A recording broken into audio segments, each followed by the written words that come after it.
So hello everyone, today we are going to start the discussion on waves. Waves क्या होती है basically?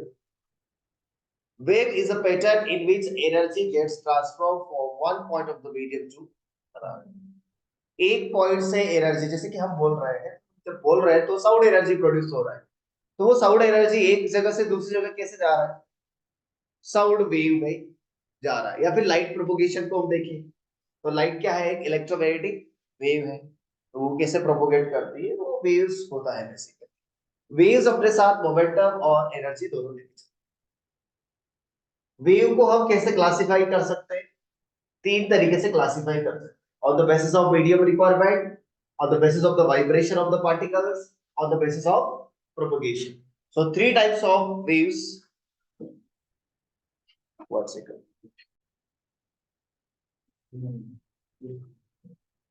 ठीक है।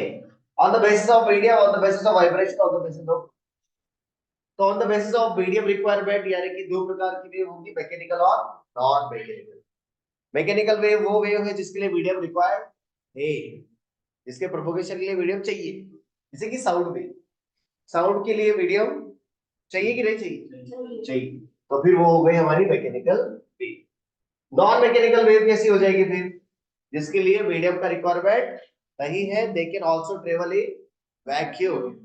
जैसे कि एग्जांपल लाइट, लाइट या इलेक्ट्रोमैग्नेटिक वेव्स जो उस कैटेगरी में आ जाए।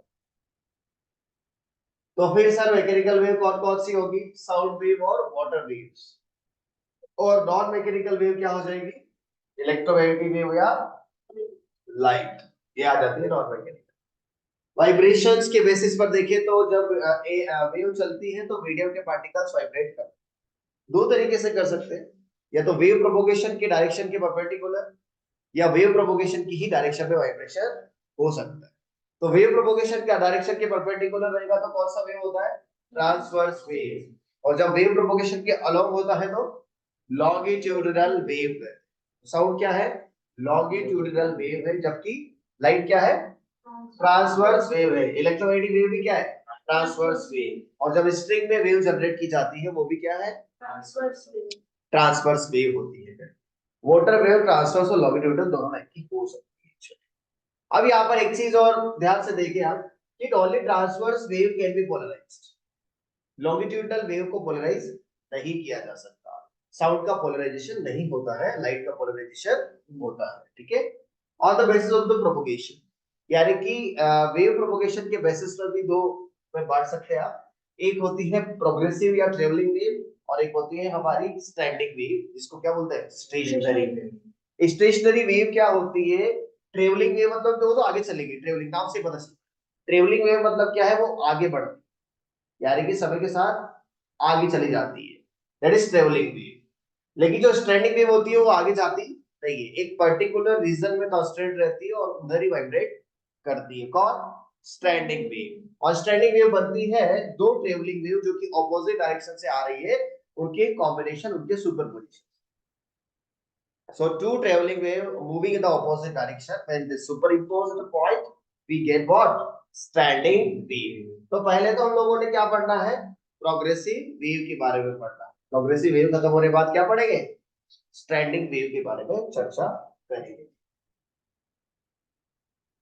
सिंपल हार्मोनिक वेव क्या होती है?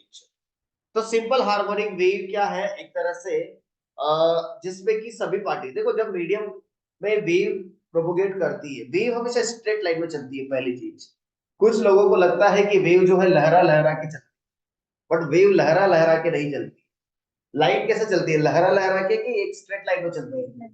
फोटोन जो होता है वो किस में चलता है? स्ट्रेट लाइन में चलता है। तो वैसे ही हमारी वेव होती है। वेव जो है लहरा के नहीं चलती है, सीधी चलती है। तो ये वेव तो सीधी ही चलती है। जैसे कहीं पे आपने वेव जनरेट किया तो वेव तो सीधी ही चलेगी। तो ये v क्या है? Velocity of the wave. v होता है velocity of the wave. But उसकी वजह से होता क्या है कि जो मीडियम के पार्टिकल्स पहले आराम से रह रहे थे, जैसे मान लो कहीं से कभी भूकंप आते देखा होगा, तो भूकंप जब आता है तो समुद्री इलाकों के आसपास क्या बोलते हैं? कि ये इलाके खाली करवा दो। क्यों? सुनामी आ सकती है। सुनामी आने का मतलब क्या हुआ, किसी एक जगह पर ईपी सेंटर था, अगर वो समुद्र के बीच में कहीं पर है ईपी सेंटर जहां से वाइब्रेशन जनरेट हुआ था, तो वहां से वो वाइब्रेशन किसको ट्रांसफर हो जाएगा, पानी को, और पानी की एक बड़ी सी लहर जनरेट होगी, यस और नो, यानी एक बड़ी सी पल्स जनरेट होगी, और वो पल्स धीरे धीरे कहाँ जाएगी, आगे जाएगी। अब वो पल्स लगता ऐसा है कि ऐसे चल रही है, वो पल्स तो ऐसे ही चल रही है स्ट्रेट लाइन में, लेकिन उसकी वजह से जो वाटर पार्टिकल्स है या वाटर मॉलिक्यूल्स है वो क्या हो रहा है, वाइब्रेट हो रहे हैं। That is water molecules. Water molecules are vibrating and they are transferring the energy from one point to another, but in a straight line. ऐसा ही होता है वेव प्रोपोगेशन। तो वेव प्रोपोगेशन में ये पार्टिकल्स जो पहले आराम कर रहे थे, यानी कि ये जो पार्टिकल, अब देखो जितने भी जीव जंतु रहेंगे उनको पार्टिकल्स मान रहा हूं, तो कछुआ तैर रहा था, मछली तैर रही थी आराम से, अब फिर एकदम से क्या हुआ, सुनामी आई, तो क्या हुआ, झूला झूलने लगे, कौन लोग, वो जो कछुआ है या फिर वो जो मछली उधर है, मछली जल की रानी है, वो सब ऐसे झूला झूलने लग जाते हैं।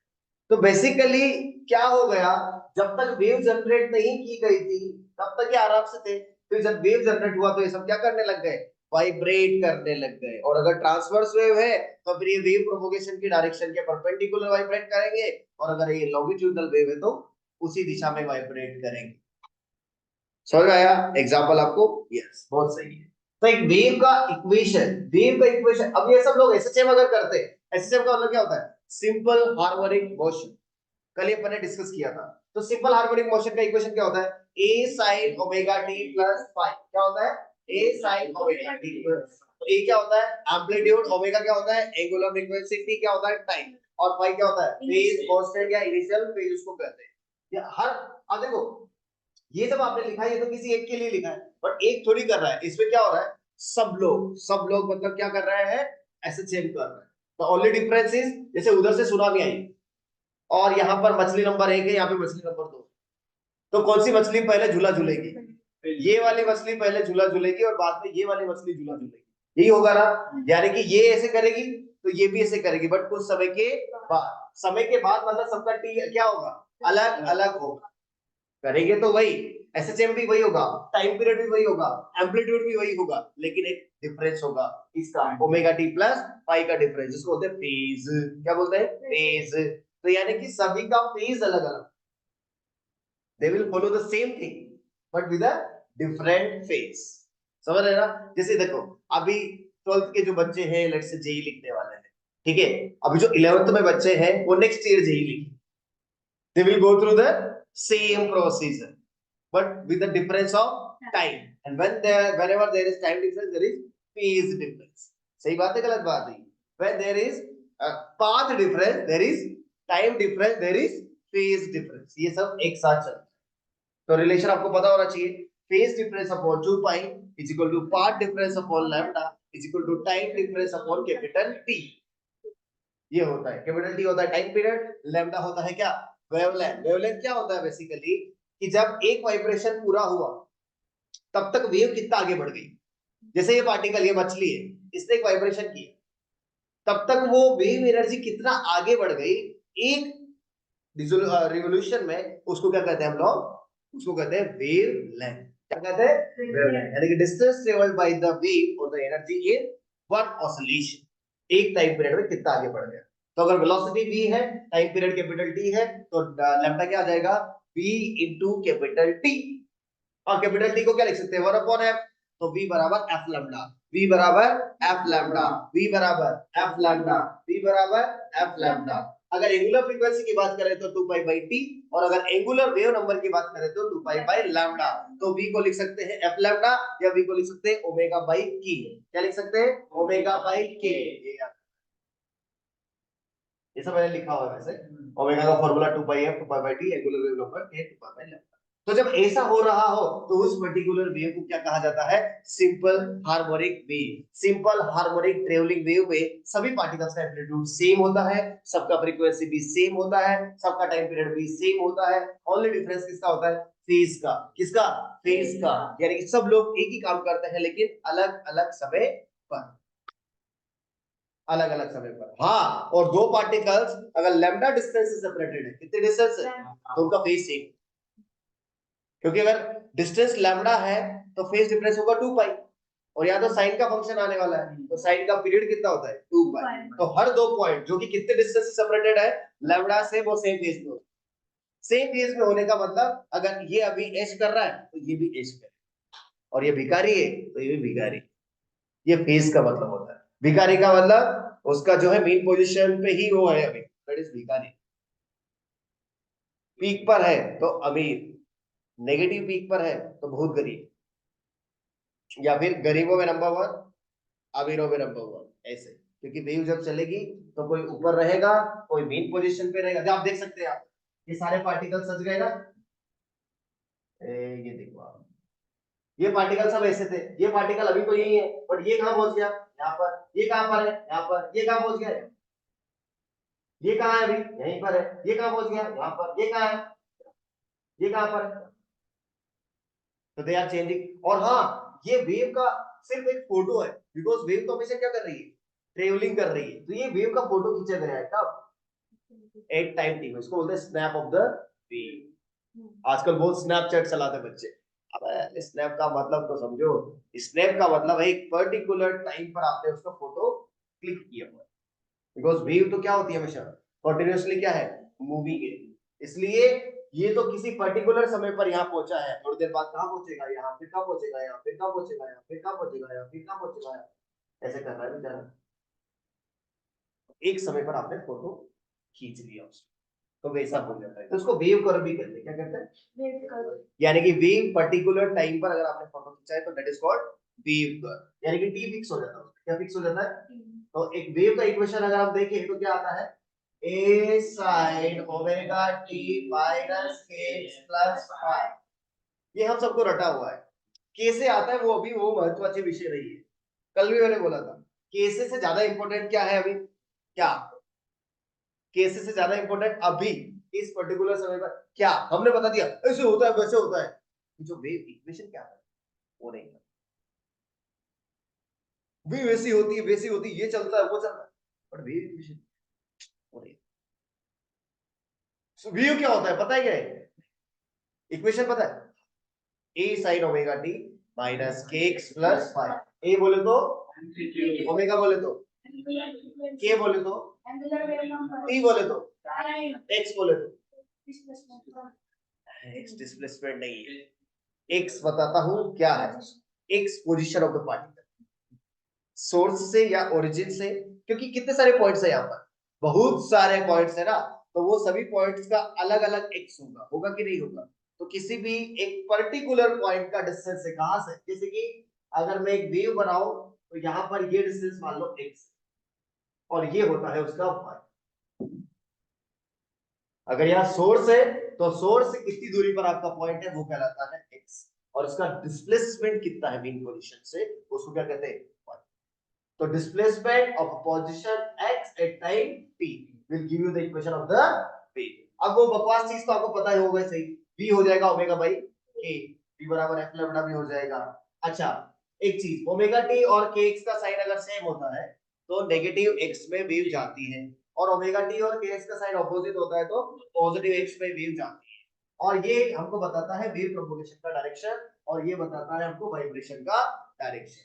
अगर यहाँ पर x है यहाँ पर y है तो ये ट्रांसवर्स वेव है, यहाँ भी x होता यहाँ भी x होता तो ये लॉन्गिट्यूडनल वेव हो जाता, क्योंकि सेम डायरेक्शन में आपका वाइब्रेशन भी है और प्रोपगेशन भी। याद रखेंगे क्या, वेव इक्वेशन कोई बड़ी बात नहीं है। और वो फाई क्या है, फाई होता है initial phase of particle at x equal to 0। a sin omega t plus phi जब लिखते थे तो डायरेक्ट बोल देते फाई क्या है, इनिशियल फेज। लेकिन जब आप a sin omega t minus x plus phi लिखेंगे तो फाई क्या बनेगा, initial phase of the particle at x is equal to 0, that is called origin. यानी कि ओरिजिन पे जो पार्टिकल था उसका इनिशियल फेज क्या, वो कहलाता है फाई। तो ये मैंने वेव का आपको इक्वेशन बता दिया। v बराबर omega by k coefficient of t upon coefficient of x सब लिख सकते हैं। फाई लिख दिया मैंने, initial phase of the point at origin. मतलब जो मैंने बोला है वो मैंने लिखा है, जो मैंने बोला है वो लिखा हुआ है। ठीक है, लैम्डा के बारे में, क्रेस्ट दोनों ध्रुव के बारे में बताने की कोई जरूरत नहीं है। जो ऊपर वाले पीक पॉइंट होते हैं वो क्या कहलाते हैं, क्रेस्ट। जो नीचे वाले पीक पॉइंट होते हैं ध्रुव कहलाते हैं। कोई दिक्कत वाली बात नहीं है। y भी लिख दिया, क्या है displacement of the point at distance x from origin at time t, time taken by vibration to travel from source to point x by v। ये तो इक्वेशन निकालने के लिए हमने किया था, क्योंकि क्या होगा, जो काम ये पार्टिकल t टाइम पे कर रहा है वही काम ये पार्टिकल थोड़ा पहले कर चुका होगा। कितना पहले? उतना पहले कि जब ये सोर्स से वाइब्रेशन यहां से यहां तक पहुंचा, तो वाइब्रेशन ये डिस्टेंस कितना था x, वेलोसिटी कितना था v, तो कितना टाइम लगा होगा x by v। यानी कि जो डिस्प्लेसमेंट इसका है वही डिस्प्लेसमेंट इसका भी हुआ रहेगा, लेकिन कब? थोड़ा समय पहले। कितना समय पहले? x by v। यानी कि जो डिस्प्लेसमेंट इसका t टाइम पर है वही डिस्प्लेसमेंट इसका कब रहा होगा? t minus x by v। तो बस मैंने कुछ नहीं किया, इसकी इक्वेशन में t की जगह क्या डाल दिया? t minus x by v। तो जब भी एक वेव का इक्वेशन आएगा तो या तो t plus x by v हो रहा होगा या t minus x by v हो रहा होगा, या x प्लस vt या x माइनस vt। यानी कि कोई भी वेव का इक्वेशन का फंक्शन कैसा होना चाहिए? कोई भी वेव इक्वेशन का फंक्शन होना चाहिए या तो ऐसा या तो ऐसा, तब वो वेव कहलाती है, अदरवाइज वो वेव नहीं हो सकती है।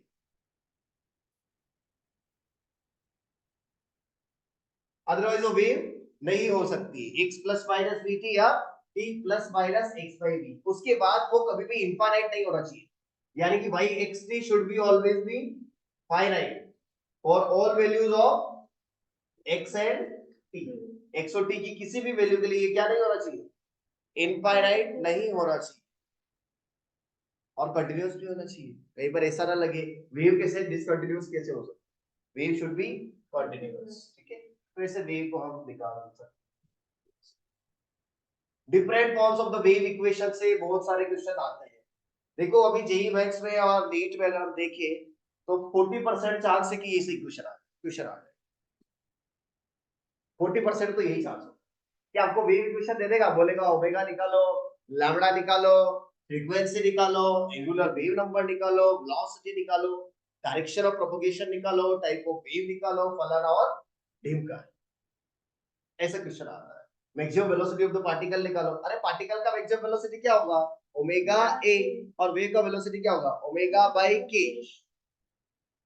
पार्टिकल तो क्या कर रहा है? ऐसे सेम कर रहा है, जबकि वेव कैसे चल रहा है? स्ट्रेट लाइन में चल रहा है। तो वेव वेलोसिटी का फॉर्मूला ओमेगा बाई के, और मैक्सिमम पार्टिकल वेलोसिटी का फॉर्मूला क्या होगा? Omega A. कभी कोई बोलता है दोनों को इक्वल कर दो, तो बोलता है दोनों को एक दूसरे का हाफ कर दो। तो वैसे क्वेश्चन भी आए हुए हैं। Number of wave pass in time t from a point, यानी कि t समय में कितनी वेव्स पास हो गई। एक वेव पास होने के लिए कितना टाइम लगता है? Capital T। हमारे पास टोटल टाइम कितना है? Small t। तो small t upon capital T जो होगा वो उतनी नंबर ऑफ वेव वहां से पास हो जाएगी। Number of waves present in distance d, एक वेव का डिस्टेंस कितना होता है? लैम्बडा। तो हमारे मान लेते हैं n डिस्टेंस, n वेव्स है तो n लैम्बडा d हो जाएगा, तो n हो जाएगा d बाई लैम्बडा। ये अलग अलग वेव इक्वेशन मैंने लिखी है बट एक जैसी, कुछ नहीं किया मैंने। ओमेगा को क्या रख दिया है? 2 पाई f रख दिया है, फिर 2 पाई f को यहाँ पे रख दिया, फिर k को बाहर निकालना तो हो गया vt माइनस x, k को रख दिया 2 पाई बाई लैम्बडा। फिर उस हिसाब से उसको सजाया है अपन ने अलग अलग तरीके से। तो आप जरूर से याद रखिए डिफरेंट डिफरेंट इक्वेशन, क्योंकि क्या बच्चा घबरा जाता है, बच्चा घबरा जाता है। तो घबराना नहीं है, अगर आपको कुछ नहीं आ रहा ना इस फॉर्मेट में लेके आओ, पहले इस फॉर्मेट में लेके आओ, आपको तुरंत दिख जाएगा कि t के मल्टीप्लाई में कौन आता है? ओमेगा, और x के मल्टीप्लाई में क्या आता है? k। तुरंत दिख जाएगा। तो आपको ये सब ये फंस गए यार, लगभग क्या हुआ, कुछ मत करना, इस फॉर्मेट में अपने आप यहां आ जाओगे। Coefficient of t upon coefficient of x is your velocity of the t।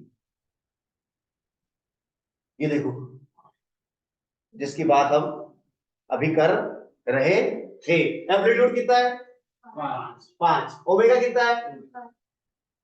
अरे पाई बाई 2 है यार। ये क्या है? और इनिशियल फेज कितना है? फिर जो नहीं हो निकाल लो। सबसे पहले क्या पूछ रहा है? एम्पलीट्यूड। अगला क्या पूछ रहा है? वेव किधर जा रही है? प्लस एक्स की माइनस एक्स? प्लस एक्स में जा रही है। वेवलेंथ कैसे निकालोगे? के से। के होता है 2 पाई बाई लैम्डा, तो lambda 2 pi by k. Number of the wave pass in 5 second, अभी तो बताया था, small t upon capital T। Capital T कैसे निकालोगे? 2 pi by omega. Capital T निकालने के लिए क्या करोगे, 2 pi by omega. Yes, distance travel का formula speed into time. Speed कैसे निकालोगे, omega by k, time constant दिया है, डायरेक्शन ऑफ वेव प्रोग्रेशन आप बता चुके हैं, displacement of the particle at x = 1 at t = 1 direct डाल दो, यानी कि t का वैल्यू डाल दो और x का वैल्यू डाल दो, तभी चल सकता है। कहने का मतलब क्या है, ऐसा कोई क्वेश्चन नहीं जो आप नहीं कर सकते हो। 30 से 40% चांस है कि वेव इक्वेशन देगा, लैम्डा फैम्डा पूछेगा, ये पूछेगा, वो पूछेगा, दो चार चीजें। क्लियर है फंडा? Relation between path difference and phase difference बता चुकी, क्या है, phase difference upon 2 pi, path difference upon lambda. Path difference को समझते हैं, पाथ डिफरेंस क्या होता है। अरे भाई जब वेव चल रही है तो वेव में कितने पार्टिकल्स हैं, इनफाइनाइट पार्टिकल्स। कोई भी दो पार्टिकल के बीच का डिस्टेंस ही क्या कहलाएगा, आपका पाथ डिफरेंस। ये पाथ डिफरेंस अलग होता है YDAC, यानी कि जो वेव ऑप्टिक्स में पाथ डिफरेंस होता है वो अलग चीज होता है, और यहाँ का पाथ डिफरेंस क्या होता है, अलग चीज होता है। यहाँ पर एक ही वेव के दो पार्टिकल होते हैं और वहां पर दो अलग अलग वेव का एक पार्टिकल, दो सोर्सेज होते हैं और एक पॉइंट होता है। यहाँ पर क्या है, एक ही सोर्स है और दो पॉइंट, दो सोर्सेज एक पॉइंट, तो वो वेव ऑप्टिक्स में चले गए, इंटरफेरेंस करवाते हैं। और एक ही सोर्स उसके दो पॉइंट, तो वेव्स में है। तो वहां पे पार्ट डिफरेंस क्या होता था, S1P माइनस S2P। यहां पर पार्ट डिफरेंस क्या होता है, ध्यान से सुनना, SP1 माइनस SP2। फिर से सुनना क्या बोला सर ने, S1P minus S2P, path difference आएगा wave optics. SP1 SP2 minus, ये आएगा वेव्स। तो ये वेव्स का पार्ट डिफरेंस यानी कि दो पॉइंट के बीच का डिस्टेंस, ये P1 P2, SP1 minus SP2, that is called your path difference. So path difference upon lambda is equal to phase difference upon 2 pi is equal to time difference upon capital T, ये ध्यान रखना है। जैसे कि आपको यहाँ दिया हुआ है, wave moving with the velocity this much, frequency this much, wide path difference and phase difference between two wave particles separated by lambda by 6, यानी कि path difference आपको पहले से ही दे दिया, कितना है, lambda by 6, और phase difference निकालना है, निकाल लोगे क्या, निकाल लोगे क्या, यस सर। क्या है formula, delta x by lambda is equal to delta pi upon 2 पाई, डेल्टा पाई आ गया पाई बाय 3, और डेल्टा t भी निकाल सकते हैं, delta t upon capital T। और कैपिटल T कहां से आएगा, कैपिटल T कहां से आएगा, कैपिटल T निकालना पड़ेगा। फ्रीक्वेंसी दिया है, फ्रीक्वेंसी का उल्टा करने के लिए, खतरनाक भाई खतरनाक, ठीक है। ये देखो एक क्वेश्चन है, क्वेश्चन है, इसमें क्या बोला है, क्या बोला है, क्या बोला है कि वेव की वेलोसिटी किसके बराबर कर दो, पार्टिकल की मैक्सिमम वेलोसिटी के बराबर, और पूछता क्या है, पूछता क्या है, लैम्डा। तो कितना बेटा मिक्स करेगा, बोलेगा आधा करो, डबल करो, 1/4 करो, देने का भाई वेव वेलोसिटी क्या होती है और मैक्सिमम पार्टिकल वेलोसिटी क्या होती है, देखा तो वैसे भी करेंगे, और के को 2 पाई बाई लैम्डा लिख देंगे, तो लैम्डा 2 पाई अगर बराबर रहा तो आप भी बोल सकते हैं 1/4, be careful. Equation of the wave को तो कौन नहीं जानता है, क्या है, a sin omega t minus kx plus. अगर आप इसमें जो है टाइम को फिक्स कर दोगे तो वेव कर्व का इक्वेशन, यानी कि y will be only function of x, क्योंकि आपने टाइम को क्या कर दिया, फिक्स कर दिया। वेव इक्वेशन किस प्रकार की आएगी, t plus minus x by v या x प्लस माइनस, जैसे कि ये देखो पहचान रहा है कि ये वेव है कि नहीं है, क्या है, देखो y is equal to 2, ये वेव पल्स भी होती है। वेव पल्स क्या होती है और वेव क्या होती है, क्या अंतर है, ये वेव पल्सेस कहलाती है। वेव पल्सेस में क्या करते हैं, एक बार जर्क देते हैं तो वो जर्क धीरे धीरे धीरे धीरे आगे पहुंचता है, और कंटिन्यूअस जर्किंग दिया तो वेव जनरेट होती है। तो वेव में क्या होता है, कंटिन्यूअसली फ्लो होता रहता है, और केवल एक बार ऐसे करके छोड़ दो, स्ट्रिंग लो उसमें एक बार ऐसे करके छोड़ दो, क्या होगा, वो एक पल्स बनेगा और धीरे धीरे क्या होगा, आगे बढ़ेगा, वही ऊपर। तो एक पल्स बनाया t is equal to 1 second पे यहाँ था, 2 सेकंड पे यहाँ पहुंचा, 3 सेकंड पे यहाँ पहुंचा, फिर कुछ समय बाद टकराएगा वापस आएगा, ये वेव पल्स होता है। तो वेव पल्स का इक्वेशन कुछ इस प्रकार का भी हो सकता है, y is equal to 2 upon x plus 3, क्या x plus b की तरह दिख रहा है कि नहीं दिख रहा है, दिख रहा है, तो ये हो सकता है कि एक वेव मूव, ठीक है। तो इसको ड्रॉ कैसे करते हैं, फिर हम क्या करते हैं, इसको ड्रॉ करने के लिए t equal to 0 डालते हैं, यानी कि हम देखते हैं t equal to 0 पे कैसा दिखता है। तो t equal to 0 डाला तो क्या आ रहा है, 2 upon x square plus 6, फिर इसको ड्रॉ कर, x को डालते हैं 0, x को 0 डाला तो वही कितना आ गया 1/3 है ना, और x को प्लस माइनस इंफिनिटी डालोगे तो 0 आ जाएगा। यानी कि कुछ इस प्रकार का ये है। और यहाँ से पता चलता है x और t का कोएफिशिएंट दोनों पॉजिटिव में है, x और t का कोएफिशिएंट दोनों पॉजिटिव है, मतलब किधर जा रहा है नेगेटिव x पे जा रहा है। और वेलोसिटी का फार्मूला क्या था, coefficient of t upon coefficient of x, यानी कि 3/1, यानी कितनी स्पीड से जा रहा है 3 मीटर पर सेकंड नहीं जा रहा है।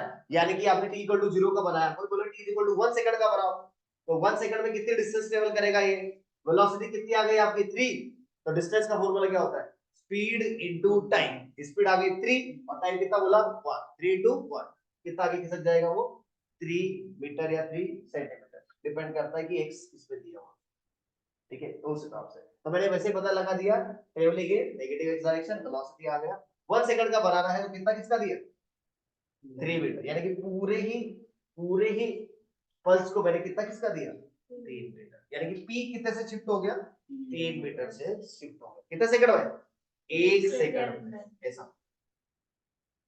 तो ये पल्स की तरह दिख रहा है कि नहीं दिख रहा है, दिख रहा है pulse. If a wave pulse at t is equal to 0 is given, तरीका बता रहा हूं, एक मेथड है ये, t इक्वल टू 0 पे अगर वेव पल्स दिया है तो t is equal to 2 second पर इसे दिया है, तो find velocity of the wave pulse and in direction of t equal to 0 पे ऐसा है, t इज इक्वल टू 2 पर। तो सबसे पहली चीज x को रिप्लेस करेंगे x plus minus vt, x plus minus vt, x plus minus vt से, बट यहां पे कुछ तो दिख रहा है, उसने ना प्लस नहीं किया है, क्या किया है माइनस, यानी कि आपको x माइनस vt करना है। तो मैंने क्या कर दिया, x की जगह क्या डाल दिया x माइनस vt, और t को कितना डाल दिया 2 डाल दिया। तो t को जैसे डाला था क्या मतलब था x माइनस 2v का प्लस और कंप्लीट कर, तो x की जगह x, 2v की जगह क्या आया 4, 2v बराबर 4, 2v बराबर 2 मीटर पर सेकंड, प्लस x की minus x minus x minus sorry plus x, क्योंकि x और t का क्या है sine plus x, velocity 2 metre पर, आप किसी भी समय का निकाल सकते हैं। एक चीज का ध्यान रखना, अगर वो t इक्वल टू 0 रख देके t इक्वल टू 1 दे, तो फिर आपने क्या करना था x माइनस vt नहीं लगा था, x माइनस vt माइनस 1 ऐसे कर, ये अभी t कितना दिया था, तो मैं सिर्फ क्या लिख रहा था x माइनस vt, बट अगर ये t 0 ना होके नॉन जीरो लेट से मारो, तो क्या लिखता x minus v bracket t minus 1, क्योंकि पहले से ही 1 सेकंड गुजर चुका है, तो वेव पल्स को पहुंचने के लिए पूरा उतना t नहीं चलना पड़ेगा, t माइनस 1 चलना, तो ऐसे आएगा नहीं, ऐसा इतना डिफिकल्ट आपको वो जीरो वाला ही देगा, मैथ्स में जीरो वाला ही देता है, वो एडवांस की बात कर रहा है, वो कुछ भी दे सकता है। और यहां से आपको पता चल जाता है कि प्लस यूज कर रहा है कि माइनस यूज। ये पूछा गया क्या ये वेव है, तो इसमें देखा गया कि ऐसा है क्या, ऐसा तो है ही, ऐसा तो है, बट इसका एक गड़बड़ है, लोचा है, x और t को 0 डालो तो y कहां जा रहा है, ये पॉसिबल, ये वेव नहीं, ये वेव नहीं है, क्या लिखा हुआ है y is finite for every value of x, ये होना चाहिए, क्या ये वेव है, हाँ ये वेव है, कैसे पता, शिफ्टेड एसएचएफ है, क्या है शिफ्टेड एसएचएफ, कितने शिफ्ट कर दो 5 से शिफ्ट कर दो बस, वेव नहीं, तो इसका एम्पलीट्यूड तो कितना है 3, कल भी शायद डिस्कस किया था अपन ने, maximum displacement from the origin कितना हो जाएगा 8, और minimum displacement from the origin होगा 2, क्योंकि एक बार साइन का वैल्यू मैक्सिमम 1 होगा, एक साइन का वैल्यू -1 होगा, तो मैक्सिमम कितना आएगा 8 और मिनिमम 2, 8 और 2 के बीच का डिस्टेंस कितना आएगा 6, क्योंकि डबल एम्पलीट्यूड के बराबर आ जाएगा। A wave pulse is traveling with this much displacement of the particle at origin is this much at time t, ये फिर से मैं बकवास 2 upon t square plus 1, तो t को रिप्लेस करेंगे t plus minus x by v से, किसे रिप्लेस करेंगे x को रिप्लेस करना है तो x plus minus vt, और t को रिप्लेस करना है तो t plus minus x by v, मैं समझूं, अगर आपको y as a function of x दिया है तो replace x by x plus minus vt, if t के फंक्शन में दिया है तो t plus minus x by v से रिप्लेस कर, तो मैंने वही किया, किससे रिप्लेस किया, t plus minus x by v। लेकिन मुझे खतरनाक चीज दी थी, क्या दी थी, वेलोसिटी पहले ही दी थी, कितनी थी, 2 मीटर पर सेकंड। हाँ 2 मीटर पर सेकंड, ठीक है, मुझे वो पहले से ही दिया हुआ था तो मैंने वैसे ही किया। तो t जगह t की थी माइनस x बाई, तो y x t equation of the wave pulse, shape of the pulse at t equal to 0 and t equal to, तो t इक्वल टू 0 पर भी शेप निकाला और t इक्वल टू 1 पर भी शेप निकाला। t equal to 0 डाला, इसमें तो क्या आया, 2 upon x square by 4 plus 1, और 1 डालेंगे तो फिर देख लेंगे कितना सकता है, देख लेंगे कितना सकता है। Velocity of wave particle, wave particle का वेलोसिटी, वेव पार्टिकल कर क्या रहा है बेचारा, एसएचएम का वेलोसिटी क्या होता है, omega A cos omega t plus y, यानी कि डिफरेंशिएशन मानना पड़ेगा सिर्फ t के respect, delta y by delta t, omega A cos omega t minus k plus y, है ना। स्लोप निकालना है अगर, तो इस कर्व का स्लोप निकालना है, तो स्लोप तो डिफरेंशिएशन किसके रेस्पेक्ट में, x के रेस्पेक्ट में, क्या आ जाएगा, माइनस के ए cos omega t minus k। Acceleration निकालना है तो डबल डिफरेंशिएशन करना पड़ेगा, यानी कि माइनस ओमेगा स्क्वायर है sine omega t minus k plus y, ये सब हमको पता है। अगर आपने स्लोप का फिर से स्लोप निकाल लिया तो उसको कहते हैं कर्वेचर, स्लोप का भी slope del square y upon del x square के साथ, तो एक रिलेशन आ जाता है, यहाँ से क्या रिलेशन आता है, this is the relation between velocity of the particle and velocity of the wave.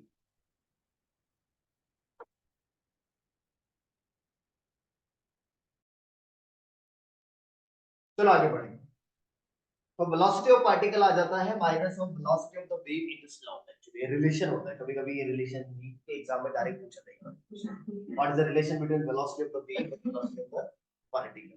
तो वेलोसिटी ऑफ पार्टिकल होता है minus of velocity of the wave into slope, slope positive होगा तो वेलोसिटी के ऑपोजिट डायरेक्शन में particle जाएगा, और अगर स्लोप नेगेटिव होगा तो स्लोप जिधर वेलोसिटी ऑफ वेव होगा, यानी कि प्लस डायरेक्शन है तो ये प्लस, बिकॉज़ अगर वेव इधर जा रही है और ये प्लस आ रहा है यानी कि ऊपर जाएगा पार्टिकल, और अगर ये नेगेटिव आता है स्लोप, तो नेगेटिव इनटू नेगेटिव क्या हो जाएगा, पॉजिटिव, और अगर वेव इधर जा रही है तो उसी डायरेक्शन में जाएगा। उसी डायरेक्शन का मतलब आप ऐसे समझो, राइट का मतलब प्लस, अप का मतलब प्लस, और लेफ्ट का मतलब माइनस, और डाउन का मतलब माइनस, बिकॉज़ ये ट्रांसवर्स वेव है ना। अब पार्टिकल जिधर जा रहा है, वेव इधर जा रही है, तो पार्टिकल इधर थोड़ी जाएगा, उसी कौन सी वेव में होता है, लॉन्गिट्यूडिनल, लॉन्गिट्यूडिनल। और ये इक्वेशन है, ये डिफरेंशियल इक्वेशन होती है wave, del square y upon del t square is v square del square y upon del s, ये भी डायरेक्टली पूछा जाता है, v को ओमेगा बाई k भी लिख सकते, ये वेरिफिकेशन के भी काम आता है। v जैसे कि एसएचएम का इक्वेशन क्या होता था, differential equation d square x upon dt square plus omega square x equal to 0, वैसे ये है, ठीक है। तो ये पता लगाने के लिए काम आता है कि ये वेव है कि नहीं है, ठीक है, वैसे ही कभी कभी पूछता है वेलोसिटी ऑफ द पार्टिकल कितना होगा, तो वेलोसिटी ऑफ द पार्टिकल निकालने के लिए वही निकालना पड़ेगा, minus v to slope. Slope कैसे निकालते पता है, टेंजेंट ड्रॉ कर, अगर टेंजेंट ऐसे ऊपर उठ रहा है तो प्लस, और नीचे गिर रहा है तो माइनस आ जाए, ठीक है।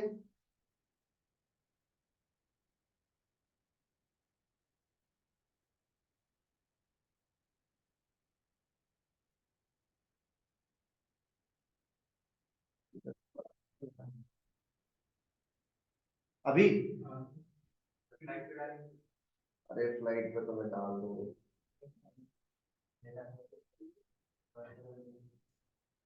हेलो,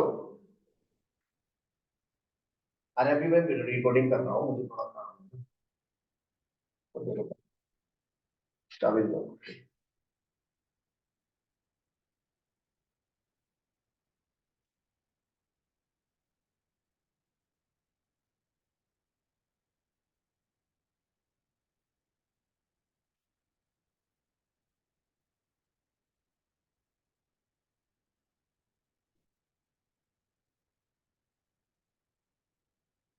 यस, तो आप देख सकते हैं यहाँ पर,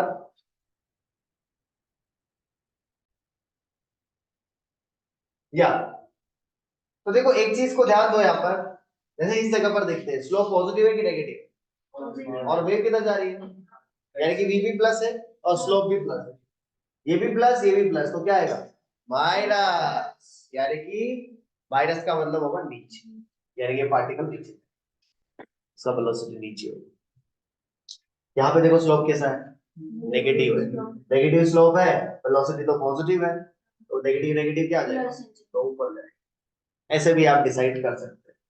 तो अगर अदरवाइज क्या करते हैं हम लोग, देखते हैं कि वेव मोशन किस प्रकार से होता है कि वेव में पार्टिकल पीछे वाले पार्टिकल को follow, हाँ जैसे भी 11th क्लास के बच्चे तो वो 12th वालों को एक साल बाद फॉलो करेंगे, ऐसे ही होगा ना, क्योंकि 11th से किस में जाएंगे, 12th में जाएंगे।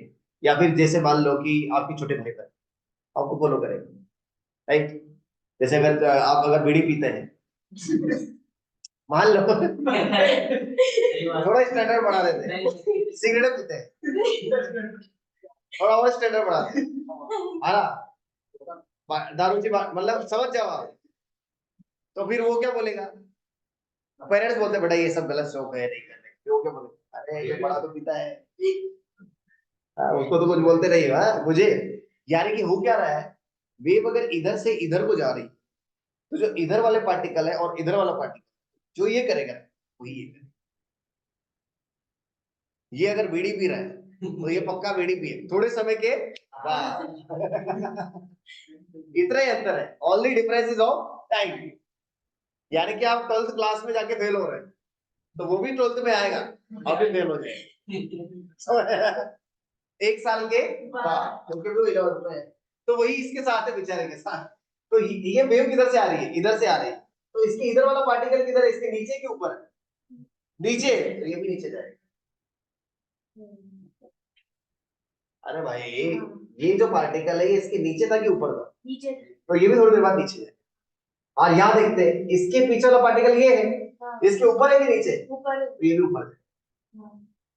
यानी किसको फॉलो करेगा, पीछे वाले को। वही लिखा है मैंने, क्या लिखा है, बाद वाला पहले वाले को फॉलो करता है। ये तो पक्की बात है, होगा कि नहीं। तो इसीलिए अपना आचरण ठीक रखो, विचार ठीक रखो, क्योंकि आपके जो छोटे भाई बहन आने वाले हैं या आ गए होंगे या आने वाले होंगे, वो वैसे ही करेंगे जैसा आप करेंगे, आप कुछ बोल नहीं पाएंगे उनको, ठीक है। तो यहाँ पर भी वैसे ही है, आप बताओ ये पॉइंट बी किधर जाएगा, अब वेव इधर से आ रही है तो पीछे वाला पार्टिकल ये नीचे जाएगा ऐसे। हाँ जो पार्टिकल एक्सट्रीम पर है उनका वेलोसिटी तो जीरो हो जाएगा, बिकॉज एक्सट्रीम पर वेलोसिटी क्या होता है, जीरो हो जाता है। ये ट्रू है कि नहीं, बहुत ट्रू। ये तो आपको बता ही दिया था सर ने, ये सिर्फ चेक करने के लिए डबल डिफरेंशिएशन करके वापस मैंने डाला है, प्रूव किया है एलएचएस बराबर आ रहे थे। तो वेव इन स्ट्रिंग, एक वेव में जब मतलब स्ट्रिंग में जब वेव जनरेट की जाती है तो उसकी वेलोसिटी के फॉर्मूले को याद होना चाहिए। तो उसकी वेलोसिटी के कुछ पर्टिकुलर फॉर्मूलेज हैं, जैसे कि ये रहे आपकी कंप्यूटर स्क्रीन पर। सबसे पहला formula v is equal to root T by mu, दिख रहा है क्या, टी होता है टेंशन, जब तक स्ट्रिंग में टेंशन नहीं है तब तक वेव जनरेशन नहीं हो सकता है। और म्यू क्या कहलाता है, लीनियर मास डेंसिटी। म्यू क्या कहलाता है, लीनियर मास डेंसिटी कहलाता है, म्यू कहलाता है लीनियर मास डेंसिटी। तो पहला फॉर्मूला क्या आ गया, under root T by wave. Mu क्या होता है, मास पर unit length, mass upon length, string का मास अपॉन लेंथ का यूनिट होता है केजी पर मीटर। क्या होता है, केजी पर मीटर। टी टेंशन है, टेंशन जब तक जीरो है तब तक तो कुछ मतलब ही नहीं है, वेव जनरेट नहीं हो सकती। और इसी को ओमेगा बाई के भी लिख सकते हो, अगर हमारे पास वेव इक्वेशन है तो इसको क्या लिख सकते हैं, ओमेगा बाई के। ट्रांसवर्स वेव होती है जो भी हमारी जनरेट होती है स्ट्रिंग में, वो ट्रांसवर्स वेव। इसी फॉर्मूले को ऐसे भी लिख सकते हैं, root T by rho S. Sir ये रो क्या है, वॉल्यूम मास डेंसिटी, क्या बोलते हैं रो को, और एस होता है क्रॉस सेक्शनल एरिया। तो म्यू का फॉर्मूला होता है रो एस, म्यू का फॉर्मूला क्या होता है, और क्रॉस सेक्शनल एरिया जो होगा या तो पाई आर स्क्वायर या pi D square by 4, because जो आपका स्ट्रिंग होगा एक सर्कुलर सर्कुलर क्रॉस सेक्शन के साथ होगा, तो ये आ जाएगा रो पाई आर स्क्वायर या rho pi D square by 4, pi D square, rho pi R square या rho pi D square by 4।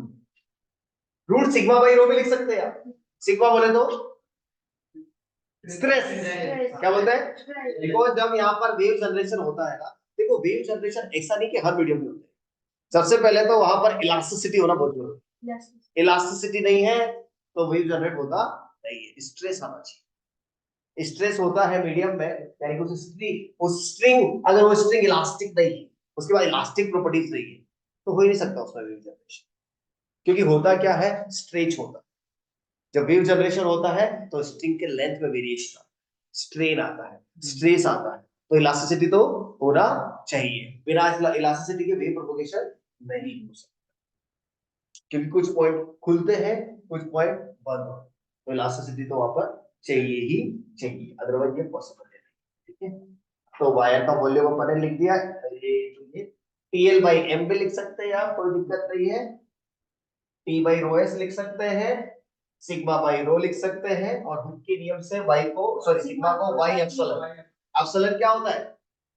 Longitudinal strain, that is delta L upon L. तो Y delta L upon rho L, ध्यान रखना है, मैंने बोला ना elastic property है तो लेंथ चेंज होगा, तो डेल्टा एल अपॉन एल। ये सर सारे फॉर्मूले याद करने के लिए, हाँ सारे फॉर्मूले काम है। पहला रूट टी बाई म्यू, दूसरा root T by rho S, अगला रूट सिग्मा बाई रो, अगला वाई एप्सिलॉन बाई रो, अगला वाई डेल्टा इक्वल रो। और एस की जगह क्या डाल सकते हैं? पाई आर स्क्वायर या pi D square by 4 root T L by S. Wave generation हो जाता है। तो जितना ज्यादा टेंशन होगा स्ट्रिंग में, उतना ज्यादा क्या होगा, वेलोसिटी होगा। लिखा तो है भाई, सब कुछ तो लिखा है, क्या लिखेंगे? ठीक है, सब लिखा है, ठीक है। क्यों क्या है, एम क्या है, एल क्या है, रू क्या है,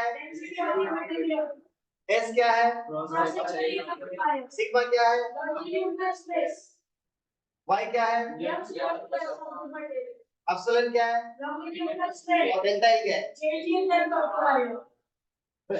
और एरिया को क्या लिख सकते हैं, पाई। सब कुछ एक्सप्लिसिट दे दिया है। अब कुछ स्टैंडर्ड एग्जांपल यहां पर आ, दे आर क्वाइट स्टैंडर्ड। जशिया है, रशिया है। देख सबसे पहले यहां पर एक ब्लॉक को लटका दिया, तो टेंशन कितना हो जाएगा, mg। क्या होगा, mg। ऐसा अज्यूम किया जाता है कि जो छोटा है वो है मास ऑफ द स्ट्रिंग, जो कि बहुत कम है in comparison to the mass of the block, यानी कि ये नेग्लिजिबल मास है। तो इसके थ्रू आउट हर पॉइंट पर tension mg mg mg mg mg mg ही होगा, यानी कि हर जगह पर टेंशन क्या है, सेम। तो फिर हमारा जो वेलोसिटी है वो हो जाएगा रूट टी बाई म्यू, यानी कि mg बाई mg बाई और mg ब्लॉक।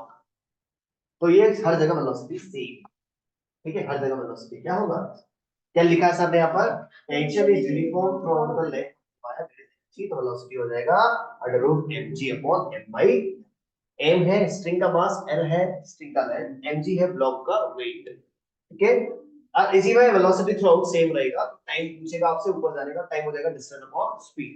डिस्टेंस कितना है ये l, और स्पीड कितना आया, टाइम कितना लगेगा, l/2 भी तो आधे के लिए, पूरे के लिए क्या, यानी कि बॉटम से मिड l/2 भी, और बॉटम से टॉप l/v। इसमें देखो, इसमें देखो,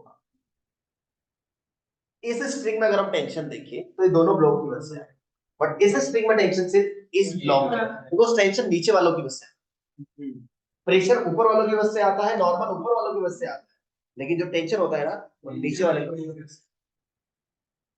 नीचे वाले लोग, एक होते हैं ऊपर वाले लोग, एक होते हैं नीचे वाले लोग। हमारे ऊपर वाले लोग हमारे पेरेंट्स, उनकी वजह से प्रेशर आता है, बेटा पढ़ाई कर, है सो कैसे रहा है, उठ जा सुबह के 4 बजे। ये क्या है, प्रेशर नॉर्मल, जो किसकी वजह से आ रहा है, ऊपर वालों की वजह से आ रहा है। टेंशन नीचे वालों की वजह से आ रहा है। भाई बहन परेशान कर रहे हैं, हर थोड़े थोड़े देर में आ रहा है आके सामने आके डांस कर रहे हैं। टेंशन आ रहा है उसकी वजह से, होगा कि नहीं होगा क्या ये, तो दोनों जगह से बैंड बजी पड़ी है, ऊपर से पेरेंट्स, नीचे से छोटे भाई बहन, वो पढ़ने देते नहीं है। ऊपर वाले बोलते पढ़ो और नीचे बोलते हो। सही है कि नहीं है, यही होता है कंसेप्ट ये। तो बेटा यहाँ पर अगर वेलोसिटी निकालनी है तो दोनों भी टेंशन आ जाएगी, यानी कि m1 प्लस m2g। और म्यू तो है ही, म्यू 1 से डिवाइड करें रूट टी। लेकिन इसमें से क्या होगा, नीचे वाला केस से रूट m2g/म्यू। ठीक है, तो v1 v2 मैंने दोनों निकाल लिया। टाइम भी निकाल सकते हैं, टाइम क्या हो जाएगा, डिस्टेंस अपॉन स्पीड। यहां से यहां तक का स्पीड v2 ले लेना और यहां से यहां तक का स्पीड क्या लेना, तो टाइम टोटल कितना हो जाएगा, l1 upon v1 plus l2। तो v1 v2 आप निकाल। ये देखो भाई रॉड, अब रॉड का दिक्कत क्या है, रॉड में मास होता है, उसको नेग्लेक्ट नहीं कर सकते। तो रॉड में क्या होता है, हर जगह पर टेंशन क्या है, अलग अलग है, तो हर जगह पर वेलोसिटी भी क्या होगा, अलग अलग होगा। हर जगह वेलोसिटी अलग अलग होगा। तो अगर हम यहाँ बॉटम मोस्ट पॉइंट की बात करें तो इसके नीचे कुछ भी नहीं है, तो इसका टेंशन क्या है, जीरो। और यहाँ पे बात करें तो सब कुछ इसके नीचे है, तो mg। तो यहाँ का कितना, जीरो, और यहाँ का कितना, mg। और म्यू की बात करें तो mg/2, और म्यू कैसे निकालेंगे, m/l। तो हम किसी भी वाई डिस्टेंस की बात करें तो वहां पे वेलोसिटी कितना हो जाता है, √g/, कितना हो जाता है, √g/, वाई नीचे से लेना। जैसे कि यहाँ के लिए बात करें तो y 0, तो v भी 0। मिड पॉइंट की बात करें तो y का वैल्यू l/2, तो √gl/2। टॉप की बात करें तो l का y का वैल्यू l, √gl आ जाएगा, √gl आ जाएगा। तो √gl/2, √gl और 0 ऐसा। ठीक है, लिखा भी है v मिड, तो देखो v मिड v टॉप का रेशो पूछेगा। सिमिलरली जो रिलेशन वेलोसिटीज में होता है वही रिलेशन लैम्डा में, लैम्डा बोले तो वेवलेंथ, बिकॉज़ वेलोसिटी चेंज होती है तो वेवलेंथ भी चेंज होती है, क्योंकि फ्रीक्वेंसी चेंज होती नहीं है। Is equal to m lambda, time तो चेंज हो नहीं रहा, तो v प्रोपोर्शनल टू लैम्डा। तो लैम्डा जैसे v चेंज होगा वैसे लैम्डा, तो यहां का लैम्डा देता है और यहां का लैम्डा पूछता है, यानी कि लैम्डा बॉटम दिया रहेगा, लैम्डा टॉप पूछेगा। तो lambda bottom upon lambda top is equal to v bottom upon v top, ऐसे कर देने का आ जाता है आंसर। क्या दिक्कत, टाइम निकालना है तो टाइम के लिए ये formula 2/√g √y2 minus √y1। Sir रटना पड़ेगा क्या, हाँ सर। जैसे मान लो कहां से कहा जाना है, बॉटम से टॉप, बॉटम से टॉप जाना है तो y1 हो जाएगा 0, y2 हो जाएगा l, है ना। और अगर बॉटम से मिड जा रहा है तो y1 0 और y2 l/2। और अगर मिड से टॉप जा रहा है तो y1 l/2 और y2 l। सब लिखा हुआ है, उसका रेशियो पूछता है, तो रेशियो पूछता है, यहां से यहाँ कटेगा, वहां से वहां, यहां से वहां। केसेस को अच्छे से याद रखना है, अलग अलग केसेस बताए जा रहे हैं। ये देखो इसमें अगर बात करें तो यहाँ पर जो वेलोसिटी आएगा वो सिर्फ कौन से मास की वजह से आएगा, यानी कि यहाँ पे वेलोसिटी होगा √m2g/μ। यहाँ पर क्या होगा, √+ m2g/μ। यस और नो, तो यहाँ का वेवलेंथ देगा, यहाँ तक निकाल लोगे, एक जगह का वेवलेंथ देगा दूसरी जगह, और म्यू कैसे आ जाएगा, m/l, रॉड का मास अपॉन रॉड का। कर सकते हैं ऐसा क्वेश्चन, ये लैम्डा 1 दिया था, लैम्डा 2 निकाल, कर सकते हैं, कर सकते हैं, बिल्कुल कर सकते हैं। यहाँ के लिए सिर्फ कितना, √5g/μ, और यहाँ के लिए √20g/μ, तो इससे कितना आ जाएगा, √4, √4 मतलब ट्वाइस, ट्वाइस हो जाएगा, क्या हो जाएगा, ट्वाइस। यानी कि यहाँ का लैम्डा 1 है तो वहाँ का 2 लैम्डा 1 हो जाएगा। अरे बोलो यार, यही तो लिखा है ना, लैम्डा 1 जो भी दिया रहेगा, कितना दिया था, 0.08 दिया था, 2 से मल्टीप्लाई। एनर्जीज, तो energies of the wave, energy दो प्रकार की होती है, काइनेटिक और पोटेंशियल। अब इसमें क्या होता है, एसएचएम की एनर्जीज तो हमको पता है, एसएचएम की एनर्जी तो हमको पता है ना, काइनेटिक और पोटेंशियल। काइनेटिक एनर्जी हाफ के a square minus x square, और पोटेंशियल एनर्जी हाफ के x स्क्वायर, ये हमको पता है, कोई दिक्कत नहीं है। वैसे इनकी एनर्जी लो, बट इनकी एनर्जी में खास बात कि एसएचएम में क्या हो जाता था, जहां पर काइनेटिक एनर्जी मैक्सिमम होती थी वहां पे पोटेंशियल एनर्जी 0 हो जाती थी। यहाँ ऐसा नहीं है, यहाँ पे जब काइनेटिक एनर्जी मैक्सिमम होगी तब पोटेंशियल एनर्जी भी मैक्सिमम होगी, या जहाँ पे पोटेंशियल एनर्जी मैक्सिमम है वहां पे काइनेटिक एनर्जी भी मैक्सिमम, ऐसा होता है। दोनों एक साथ 0 होती है, दोनों एक साथ मैक्सिमम। सही बात है, गलत बात है, जैसे एक्सट्रीम पोजीशन पे काइनेटिक एनर्जी क्या हो जाती थी, 0, और पोटेंशियल एनर्जी भी 0, काइनेटिक एनर्जी के हिसाब से, काइनेटिक एनर्जी के हिसाब से। एक्चुअली यहाँ पर पोटेंशियल एनर्जी कैसे आती है वो, काइनेटिक एनर्जी तो सिंपल है, यहाँ पे v स्क्वायर से आ जाती है, v का वैल्यू डाल देंगे, omega square a square cos square omega t minus k, तो वो सब डाला है। तो अल्टीमेटली जो है पर यूनिट लेंथ का काइनेटिक एनर्जी निकाला तो half mu omega square a square cos। तो रटने की कोई आवश्यकता नहीं है, आप डायरेक्ट ये भी रट सकते हैं, कंप्लीट आ जाती है half mu omega square A square lambda. ये भी नहीं रटेंगे तो भी चलेगा, बट इंपॉर्टेंट पॉइंट क्या है, क्यों पोटेंशियल एनर्जी ऐसा हो रहा है कि जहां पे काइनेटिक एनर्जी जीरो है, वहां पे पोटेंशियल एनर्जी क्यों जीरो हो जाती है, इसका रीजन समझते हैं। Why is it so? Because यहाँ पे पोटेंशियल एनर्जी आती है ड्यू टू स्ट्रेचिंग। जैसे एक स्प्रिंग को स्ट्रेच करो, तो स्प्रिंग जितना ज्यादा स्ट्रेच होगी उतना ज्यादा पोटेंशियल एनर्जी आएगा, राइट? तो जब वेव जनरेशन हो रहा है ना स्ट्रिंग में, तो स्ट्रिंग का हर पॉइंट क्या हो रहा है, स्ट्रेच हो रहा है। तो जहां पे ज्यादा स्ट्रेच आ रहा होगा ना, वहां पे काइनेटिक एनर्जी, वहां पे पोटेंशियल एनर्जी सबसे ज्यादा, और सबसे ज्यादा स्ट्रेच आता है इन जगहों, मेन पोजीशन पर बेसिकली स्ट्रेच ज्यादा आता है, और यहाँ तो लगभग जीरो स्ट्रेच, इसलिए वहां पे पोटेंशियल एनर्जी जीरो हो जाता है। तो फॉर्मूला वही रहने वाला है, half mu omega square A square lambda. Rate निकालेंगे तो 1/4 mu omega square A square, मतलब काइनेटिक एनर्जी और पोटेंशियल एनर्जी का फार्मूला सेम आएगा। पोटेंशियल एनर्जी है क्या, तो खुद पढ़ो ना, work done in generating a wave resisting by stretching it is stored in terms of potential energy. तो डिराइव किया था पूरा, तो ये भी उतना ही आता है 1/4 mu omega square A square B, ऐसा दोनों का सम करेंगे तो टोटल आ जाएगा। तो कितना आ जाएगा 1/2 mu omega square A square. क्या लिखा है, क्या लिखा है, डॉट डाल के लिखा है क्या?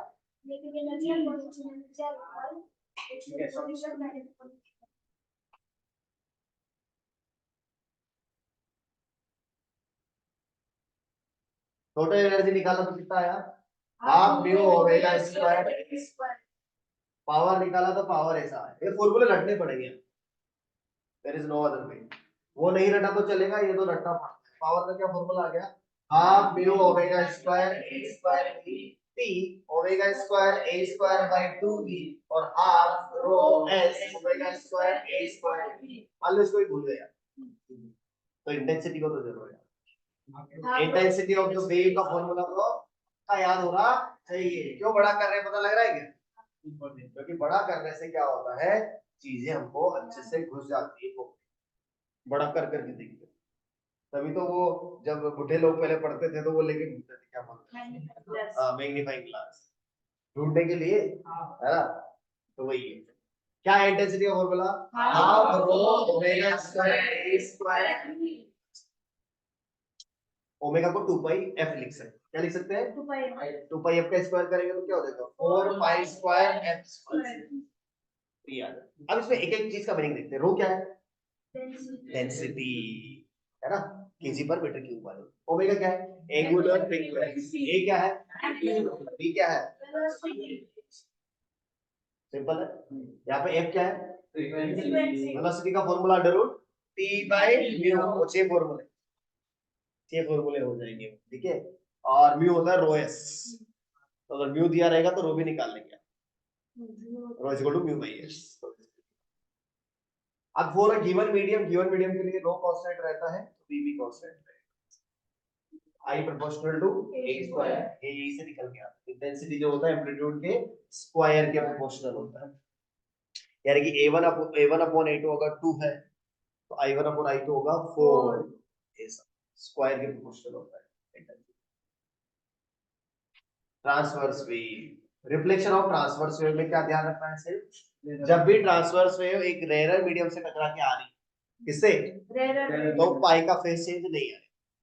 हाँ, मतलब वो ऐसे गई थी और ऐसे ही लौट के आ रही, ओपन एंड से अगर वो टकरा के आती है तो। दो एंड होते हैं, एक ओपन एंड होता है और एक फिक्स्ड एंड होता है। ओपन एंड से टकराती है मतलब कि रेयर मीडियम से टकरा के आ रही है, तो रेयर मीडियम से टकरा के आ रही है तो पाई का फेज चेंज नहीं आता, और अगर डेंसर से टकरा के आ रही है तो पाई का फेज, पाई का फेज चेंज मतलब जैसे मान लो ऐसे जा रही थी तो ऐसे जाएगी, नीचे से होकर घूम के आ रही है, किससे टकराएगी, तो डेंसर से टकराएगी, ठीक है। ये सब लिखा हुआ है। डेंसर एरर का पता लगाते हैं म्यू के बेसिस, म्यू रिफ्रैक्टिव इंडेक्स नहीं है, लीनियर मास डेंसिटी है, तो डेंसर का लीनियर मास डेंसिटी थोड़ा ज्यादा, वेलोसिटी इनवर्सली प्रोपोर्शनल हो जाएगा किसके, तो v1 अपॉन v2 क्या हो जाएगा, रूट म्यू बाय v1, क्योंकि अगर एक स्ट्रिंग दी हुई है, एक दूसरे स्ट्रिंग है, दोनों को सीरीज में लगाया तो टेंशन सेम रहेगा, बट दोनों का म्यू अलग अलग है, तो velocity will be inversely proportional. तो देखो वेलोसिटी ज्यादा है तो लैम्डा भी ज्यादा, सिंपल सी बात है, और k कम हो because k is inversely proportional to lambda। Omega तो किसी का पिताजी में दम नहीं है चेंज का, ओमेगा मीडियम पे डिपेंड नहीं करता, ठीक है। तो इधर बैठ जा भाई, थोड़ा नीचे बैठ जा, नींद आ रही तो खड़ा रहे, से मत बैठे, ठीक है। तो देखो बेटा, ये ला आपका जो है, इसमें क्या दिया है, y x t a i sin omega t by x t की जगह t प्लस, उसको जाने दो आप, वो उतना इंपॉर्टेंट नहीं है, इंपॉर्टेंट ये होता है फिक्स्ड एंड और ये होता है फ्री एंड। तो फ्री एंड में क्या होता है, जब रिफ्लेक्ट होके जाती है, तो अगर ये ऊपर से आ रही है तो ऊपर से जाएगी, पाई का फेस है, बट इसको देखो, ये ऊपर से आ रही है, फिक्स्ड एंड है, तो किधर से जाएगी, नीचे से। तो नीचे से ऐसे भी जा सकती है, ऐसे भी जा सकती है, क्या अंतर है दोनों में, देखो तो ये वाला फर्स्ट जो पहले टकरा रहा है ना, वो पहले रिफ्लेक्ट, पहले ये वाला पोर्शन टकरा रहा है, तो यही वाला पोर्शन पहले जाना चाहिए। इसमें क्या दिक्कत है, पहले ये वाला पोर्शन वापस रिफ्लेक्ट हो रहा है, ऐसा नहीं होगा, जो पोर्शन पहले टकराया है वही पोर्शन पहले को जाना है, एक्चुअली ये ऐसे जाना चाहिए, ठीक है। ये तो ओपन एंड है, तो ओपन एंड में तो क्या होगा कि वो ऊपर का ऊपर ही चला जाएगा, बट पहले ये वाला टकराया था, ये वाला, ऐसे भी क्वेश्चन आए हुए इसलिए बने। एक होता है फ्री एंड, एक होता है फिक्स्ड एंड। फ्री एंड मतलब कि रेयर मीडियम, फिक्स्ड एंड मतलब ये देखो, ये समझ गए आप, कौन सा एंड था, पलटी मार गया, जो पहले आ रहा था वो पहले जा रहा है। और हाँ, कभी कभी क्या पूछता है कि वो इंसिडेंट वेव आ रही है इधर से, आगे चली गई ट्रांसमिटेड वेव और पीछे चली गई रिफ्लेक्टेड वेव, तो इंसिडेंट वेव दो वेव में कन्वर्ट हो जाती है, कौन कौन सी, ट्रांसमिटेड वेव और रिफ्लेक्टेड। ओके, एम्पलीट्यूड के फॉर्मूले से आप याद, तो ट्रांसमिटेड वेव का एम्पलीट्यूड क्या आता है, 2v2 upon v1 plus v2 into ai, ai है इंसिडेंट वेव एम्पलीट्यूड, ar क्या है, रिफ्लेक्टेड वेव का एम्पलीट्यूड, क्या, v2 minus v1 upon v1 plus v2 into ai, यहां से कुछ कॉमन लिया गया, v2 कॉमन ले लिया तो क्या आ गया 2, v1 upon v2 plus 1, but v क्या होता है under root t by mu, तो v1 अपॉन v2 हो जाएगा रूट म्यू2 बाई म्यू1, तो वो सब मैंने लिखा हुआ है, एक्चुअली म्यू के बारे में भी लिखा हुआ है, एरिया भी लिखा हुआ है, सब कुछ लिखा हुआ है। v1 हो जाएगा, देख लो रूट t बाई म्यू1, v2 क्या हो जाएगा रूट t बाई म्यू1 को लिख लेंगे रो1 s1, म्यू2 को लिख लेंगे रो2 s2, s1 हो जाएगा पाई r1 स्क्वायर, s2 हो जाएगा पाई r2, तो मैंने लिखा हुआ है v1 अपॉन v2 क्या होता है रूट t बाई म्यू1 या रो2 r2 स्क्वायर अपॉन रो1 r2,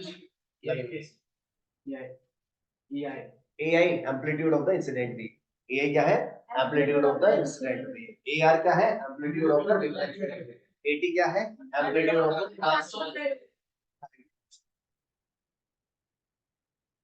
अरे बोलो।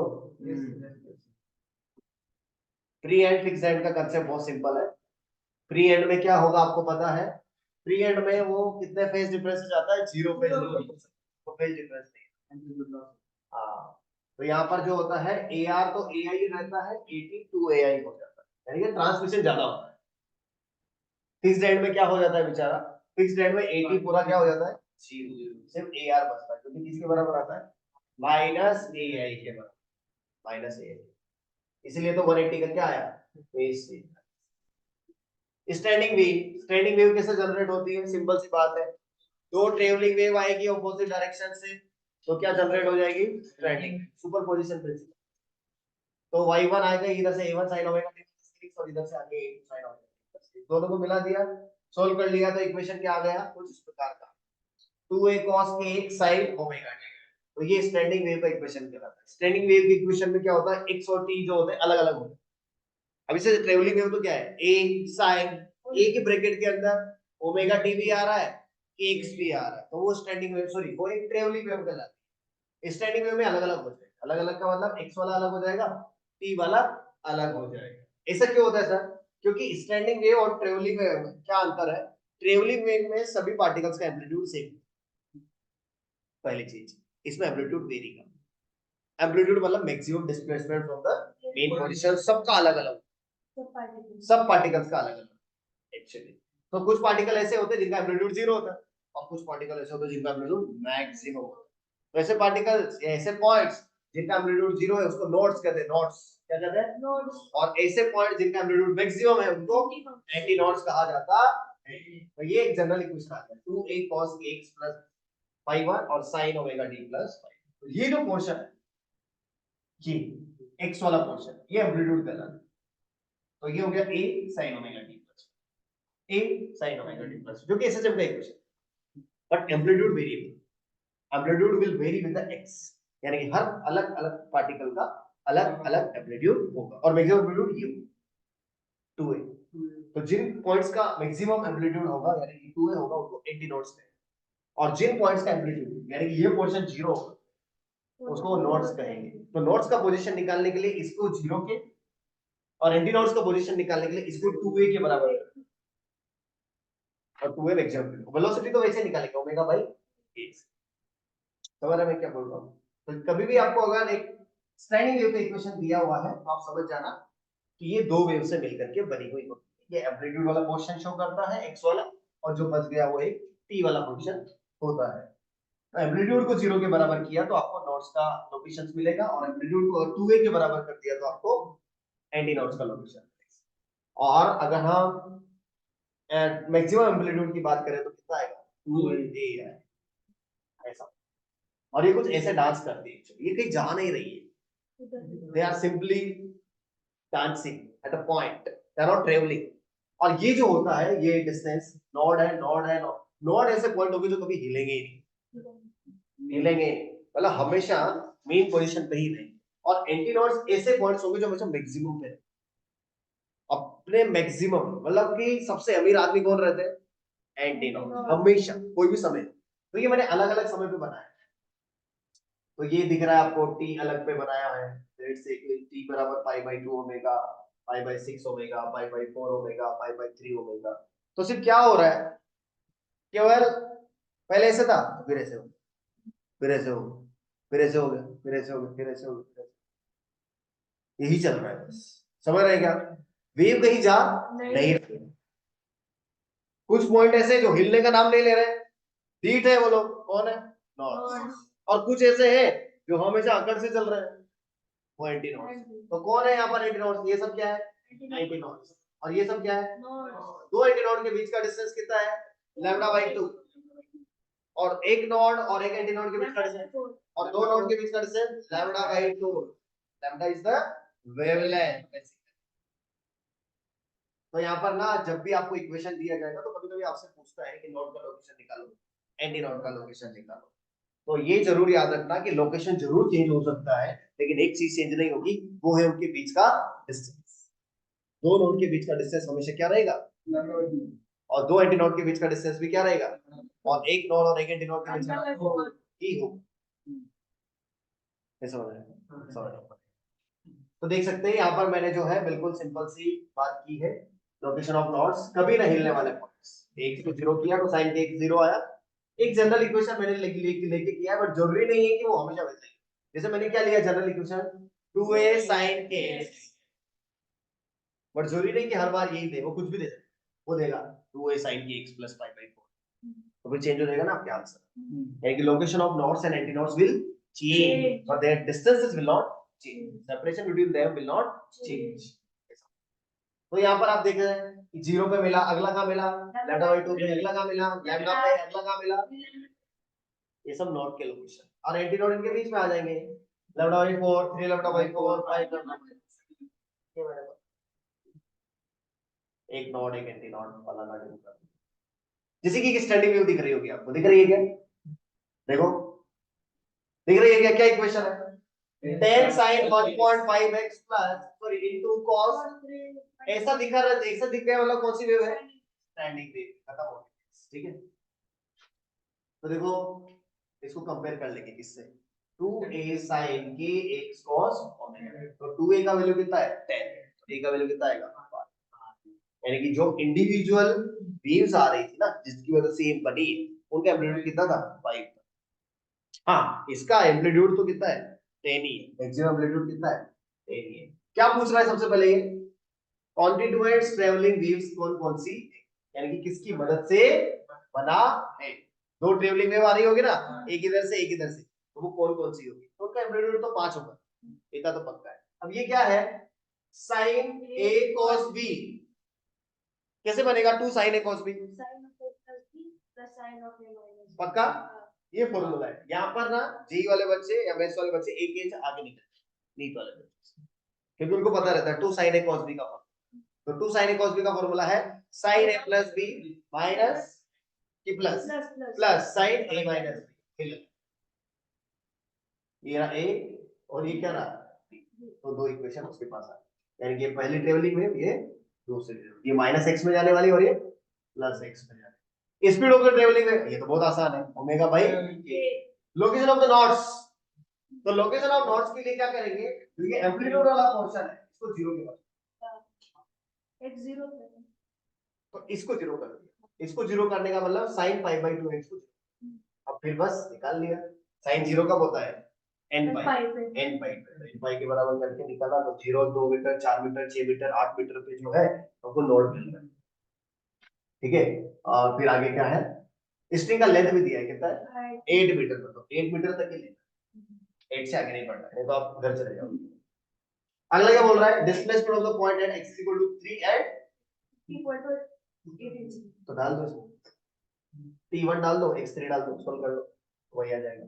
Velocity of the point at x = 2 and x = velocity निकालना तो इसका डिफरेंशिएशन करना पड़ेगा विद रिस्पेक्ट टू टाइम। तो इसका डिफरेंशिएशन किया और डिफरेंशिएशन करने के बाद x का वैल्यू 2 और x का वैल्यू कितना डाला, तो उसका वेलोसिटी है, ठीक है। x का वैल्यू 2 डाला और x का वैल्यू 5 ऐसे। तो वैसे भी देखो एंटी नोड्स का तो वेलोसिटी हमेशा 0 है, क्यों, क्योंकि एंटी नोड्स हमेशा कहां पर है, एक्सट्रीम पोजीशन पर। अच्छा ये देखो, दो नोड के बीच में कोई मिल रहा है ना, दो नोड के बीच में जो मिलता है उसको लूप कहते हैं। दो नोड के बीच में जो बनता है ना लैम्डा बाई 2 डिस्टेंस, इसको क्या बोलते हैं, लूप। तो एक लूप के सभी पॉइंट सेम फेज में रहते हैं। फेज मतलब अभी क्या हो रहा था, जब ट्रेवलिंग वेव थी ना, तो जब तक दो पॉइंट के बीच का डिस्टेंस लैम्डा नहीं होता था ना, तब तक वो फेज में नहीं होते थे। लेकिन अगर वो एक्सटेंडिंग वेव है, आधा लूप मतलब एक loop that is lambda by 2, node से नोड के बीच के जितने भी पॉइंट्स होते हैं सब सेम फेज में रह सकते हैं। सेम फेज में रहने का मतलब अगर ये अमीर है, ये भी अमीर है, ये भी अमीर है, ये भी अमीर, हाँ, और दो कॉन्जिक्यूटिव लूप का फेज डिफरेंस पाई होता है। दो कॉन्जिक्यूटिव लूप का फेज डिफरेंस क्या होता है, पाई होता है। यानी कि अगर ये अमीर है, क्या है, गरीब है, ज्यादा ही गरीब है, ये अमीर है बहुत बहुत गरीब है, पाई का फेज डिफरेंस होता है। उसके अपोजिट ही है, एग्जैक्टली अपोजिट, पाई का फेज डिफरेंस होता है। लूप कंसेप्ट बता दिया सबने आपको। दो नोड्स के बीच में कौन मिलता है, एंटी नोड, एंटी नोड तो मिलता ही है, बट एक लूप बना है, और दो नोड के बीच का डिस्टेंस कितना होता है, लैम्डा बाई 2। तो प्रोग्रेसिव वेव और स्टैंडिंग वेव के अंतर मैंने लिखे हैं आप सामने। प्रोग्रेसिव वेव क्या होती है, ट्रेवलिंग फॉरवर्ड डायरेक्शन, क्योंकि यहाँ पे क्या लिखा है, but above 2 traveling wave does not transfer energy. Amplitude of all particles are same, but not all are in same phase। यहाँ पे क्या लिखा है, amplitude is different from each point and point of a loop are same phase and adjacent loop has phase difference of pi. Not all particles can be at extreme or mean position simultaneously. Points of a loop can be at their extreme and mean position simultaneously. क्योंकि वो same phase में है basically एक साथ। ये difference है क्योंकि straight board में भी पूछा जाता है, what is the difference between standing wave and travelling wave, ठीक है। तो तीन डिफरेंस को भी लिखने पड़ते हैं।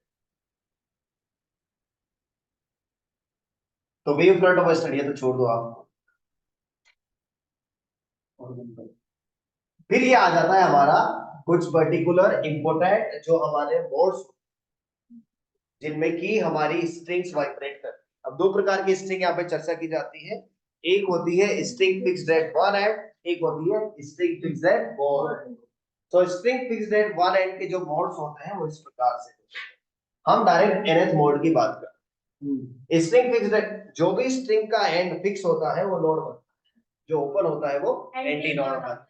तो अगर ये नोड बना तो ये क्या बना, एक नोड और एक एंटी नोड के बीच का डिस्टेंस कितना, लैम्डा बाय 4। इसको फंडामेंटल मोड कहते हैं, क्या बोलते हैं, फंडामेंटल तो फंडामेंटल मोड में इसका लेंथ कितना आया, लैम्डा बाय 4। लैम्डा क्या आ गया, 4 है, तो फ्रीक्वेंसी आ जाएगा v बाय लैम्डा, तो आ जाएगा v बाय 4 है। स्ट्रिंग फिक्स्ड है 4 है, इसको बोलते हैं फंडामेंटल फ्रीक्वेंसी या फंडामेंटल ओवरटोन या फिर first harmonic. Fundamental frequency, fundamental overtone या फर्स्ट हार्मोनिक। अगला मोड देखते हैं। तो अगले मोड में डायरेक्ट क्या हो जाता है कि ये नोड एंटी नोड नोड और फिर एंटी नोड बन जाता है, यानी कि lambda by 2 plus lambda by 4 that is 3 lambda by 4। इसको बोलते हैं थर्ड हार्मोनिक। क्या बोलते हैं? Third harmonic. अच्छा, वेलोसिटी का formula under root T by mu से निकलता है। वो 6 फॉर्मूले लगा। तो डायरेक्ट nth मोड देखते हैं। क्या देखते हैं? nth मोड को। nth मोड का लेंथ क्या आता है? 2n minus 1 lambda by 4, जबकि फ्रीक्वेंसी क्या आता है? 2n minus 1 v by 4। तो v by 4l का odd multiple, v by 4l का odd multiple, v by 4l का odd multiple, v by 4l का ऑड मल्टीपल, जैसे कि 1v by 4l, 3v by 4l, 5v by 4। तो first harmonic आता है, फिर डायरेक्ट थर्ड आता है, फिर कौन सा आता है? फिफ्थ, फिर सेवन हार्मोनिक, कौन से मिसिंग है? Even even harmonics are missing ऐसा। ओवरटोन सभी और जो भी ये होगा 2n माइनस 1 उसी को हार्मोनिक कहेंगे। जैसे मान लो यहाँ पे 5 आया, 5v by 4l तो fifth harmonic, 9v by 4l ninth harmonic, या कभी 10 नहीं है क्योंकि और इवन हार्मोनिक्स नहीं है, ठीक है। और ओवरटोन की बात करें, किसकी बात करें? तो हार्मोनिक से एक कम कर दें, हार्मोनिक से एक कम कर दें, वही बोल रहा हूँ। तो n माइनस 1, सॉरी मोड से एक कम कर दें, मोड से एक कम। जैसे कि मैंने लिखा 9v by 4l, तो 9v by 4l किसके बराबर? 9 किसके बराबर हो जाएगा? 2n minus 1। तो n कितना आएगा? 4 नहीं है, 5 आएगा। तो 5 माइनस 1 दैट इज 4 ओवर 2। इसमें क्या होता है? एंटी नॉट का वैल्यू नॉट के बराबर होता है, और जो एग्जैक्टली n के बराबर। n है नंबर ऑफ मोड, n क्या है? Number of mode is equal to number of node is equal to number of antinode. जैसे मान लो तीसरे मोड में अगर वाइब्रेट कर देंगे तो 3 नोड होंगे और 3 एंटी नोड्स होंगे, और यहाँ हो जाएगा 2 into 3 minus 1, 5v by 4 है। ओवरटोन होगा कौन सा? दूसरा होगा ना, 3 डाला ना आपने, तो दूसरा ओवरटोन। देखो ऐसे रख दो, सिंपल। पहला ओवरटोन, फंडामेंटल ओवरटोन की बात करें, है ना, फर्स्ट ओवरटोन बेसिकली। तो first overtone, sorry fundamental overtone होगा v by 4, फर्स्ट ओवरटोन होगा 3v by 4, सेकंड ओवरटोन होगा 5v by 4। थोड़ा सा इसमें ब्रेन में बिठा के रखना पड़ेगा और क्या हो, बिकॉज बहुत question string fixed at both end में क्या हो जाएगा? सब आएगा इसमें। nth mode of string fixed at one end बता दिया, देखा है अपन। String fixed at both end में क्या हो जाएगा? सब आएगा, सब मतलब सब हार्मोनिक आएगा, और v by 2l आता है। क्या आता है? 1v by 2l, 2v by 2l, 3v by 2l, 4v by 2l, 5v by 2l। 10th harmonic क्या होगा? 10v by 2l, जिसको बोलेंगे 9th ओवर। एक कम होता है इसमें जो होता है कोई भी मिसिंग नहीं होता है, और nth हार्मोनिक हो जाएगा nv by 2, और उसको n minus 1 over 2 लिखते हैं, ठीक है। और इसमें नोड ज्यादा रहता है, नोड ज्यादा रहता है इसमें, देख सकते हैं आप यहाँ पे 2 नोड है, एक ही एंटी नोड है, नोड एक ज्यादा रहेगा एंटी नोड से। Anti node exactly number of node के बराबर है सभी हार्मोनिक प्रेजेंट। और अगर हम लेंथ की बात करें तो n लैम्डा बाई 2, उसमें लेंथ क्या था? 2n minus 1 लैम्डा बाई 4, यहाँ पर n लैम्डा। डायरेक्ट याद रखिए, string fixed eight 1 and v by 4l का odd multiple, string fixed at both and v by 2l का हर मल्टीपल, हर मल्टीपल। ये तो एक एग्जांपल दिया है बेसिकली, वो बोल रहा है कि म्यू दिया है कितना है? 9, टेंशन कितना दिया है, तो वेलोसिटी कितना आएगा? वो बोल रहा है कि 2 मोड है, एक मोड का फ्रीक्वेंसी 210 और उसके बाजू वाले का 280, तो फंडामेंटल निकालो। तो ये nth मोड है, तो ये कितना हो जाएगा? n plus. अच्छा दिया ही नहीं है sir, string fixed at both end है, string fixed at one end है, तो क्या मानेंगे? String fixed at both end. कुछ नहीं दिया है तो क्या मानो? बोथ। तो ये nth overtone, sorry nth harmonic का हार्मोनिक का 1, तो दोनों का रेशियो लिया तो n का वैल्यू कितना है? 3। तो ये 3v by 2l 210 है, तो v by 2l क्या होगा? 210 अपॉन 3 कितना? तो ये फंडामेंटल पूछ रहा था आपसे, वो बोलेगा 2 कंसेक्यूटिव या 3 कंसेक्यूटिव ऐसे देता है, बोलता है string fixed at both and vibrating with 3 consecutive frequencies this. तो एक को n लेना, अगले को n+1, अगले को n+2 और v/2l v/2l v/2l बहुत लगा। फ्रीक्वेंसी जो होती है लेंथ की कैसी होती है, इनवर्सली प्रोपोर्शनल होती है। ये ब्रिजेस लगा दिए बीच में, ब्रिजेस लगा देने का मतलब वो नोड बन गया। जैसे मान लो बीच में आपने दो एक स्ट्रिंग को बांधा दो एंड से और बीच में क्या लगा दिए, ब्रिजेस लगा दिए, तो समझ जाने का ब्रिजेस जहाँ पे लगा है वहां पे क्या बनता है, नोड्स बनते हैं। फिक्स पॉइंट है ना वो, इसलिए वहां पे नोड ही बनता है। तो होता क्या है, ये भी स्ट्रिंग फिक्स्ड है बोथ एंड्स, स्ट्रिंग फिक्स्ड है बोथ एंड्स, स्ट्रिंग फिक्स्ड है, स्ट्रिंग फिक्स्ड है बोथ एंड्स में कंप्लीट लूप्स बनते हैं। क्या बनते हैं, कंप्लीट, यानी λ/2, 2λ/2, 3λ/2, 4λ/2 n λ/2 ऐसे। अब इन्होंने बोला है कि सब फंडामेंटल पे vibrate, assume all segments are vibrating in the same mode या फंडामेंटल। तो इसका फंडामेंटल मोड कितना हो जाएगा, v/2l1, v/2l2, v/2l, यानी कि फ्रीक्वेंसी इनवर्सली प्रोपोर्शनल हो इसके लेंथ। वेलोसिटी सेम क्यों है, क्योंकि पूरे में टेंशन सेम होगा और सेम स्ट्रिंग है, तो वेलोसिटी का फार्मूला √T/μ होता है, T भी सेम है, μ भी सेम, तो फ्रीक्वेंसी क्या हो जाएगा, इनवर्सली। तो F1:F2:F3 क्या हो जाएगा, 1/, तो L1 L2 L3 क्या हो जाएगा, 1/F1 1/F2 1/F3 ऐसा हो जाएगा। ठीक है, तो वो पूछता है कि अगर इस रेशो में वाइब्रेट कर रहे हैं तो आप बताओ कि वो ब्रिजेस कहाँ लगाने चाहिए। तो L1 L2 L3 निकालना है, टोटल लेंथ तो कितना है 1 1 2, जैसे उसने रेशो दिया था, क्या दिया था 1 3 और 4, 1 3 4 का रेशो दिया था, तो मैंने वही दिया F1 की जगह 1 3 4, फिर एलसीएम ले तो कितना आ गया 12 4 और 3, L1 निकालना है तो 12/12 + 4 + 3 into 114, हल किया तो उसको 72 आ गया। फिर L2 के लिए निकालना है तो 4/12 + 4 + 3 into x, L2 भी आ गया, L3 भी आ गया। तो पहला ब्रिज यहाँ पे, पहला ब्रिज वो पूछता है ब्रिजेस का लोकेशन बताओ, तो आपने कुछ नहीं करना है, लेंथ को इनवर्सली प्रोपोर्शनल कर देना है किसके, फ्रीक्वेंसी और टोटल लेंथ आपको गिवन। स्टैंडर्ड एग्जांपल सोनोमीटर का एग्जांपल, ये सोनोमीटर यही कहिए। सोनोमीटर में क्या करते हैं अपन, यहाँ पर एक पत्थर लटका देते हैं या कुछ हैंगर लटका के उसमें पत्थर लटका, ताकि वेट बढ़ जाएगा, टेंशन क्या हो जाएगा, बढ़ जाएगा, टेंशन बढ़ेगा तो फ्रीक्वेंसी भी क्या हो जाएगा, बढ़ जाएगा। इसीलिए म्यू तो सेम ही रहेगा, बट ये टेंशन बढ़ने से वेलोसिटी बढ़ता है और वेलोसिटी बढ़ने से क्या होता है, फ्रीक्वेंसी बढ़ता है। फिर वही ब्रिजेस वाला केस, तो ब्रिजेस वाला केस तो आप वैसे ही डील करेंगे जैसे अभी डील कि भाई length is inversely proportional to frequency, tension सब जगह एनर्जी ही रहेगा। इसको बोलते हैं ट्यूनिंग फोर्क, तो बजाने के लिए काम आएगा, वाइब्रेट करने के लिए, स्ट्रिंग को वाइब्रेट रेजोनेट करवाने के लिए। ये देख सकते हैं आप, टेंशन एनर्जी फलाना ढिमका, ये वही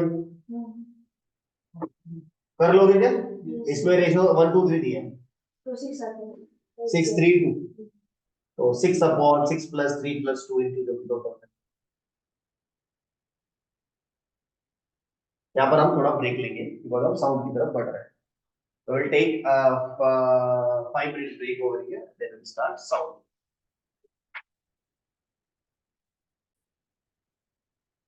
तो चलो बेटा आगे चलते हैं। So now let us talk about sound. Sound waves जो होती है कैसी होती है, पहली बात तो लॉन्गिट्यूडिनल होती है, और ये कैसी होती है, मैकेनिकल वेव्स, यानी कि इनके लिए क्या चाहिए, मीडियम।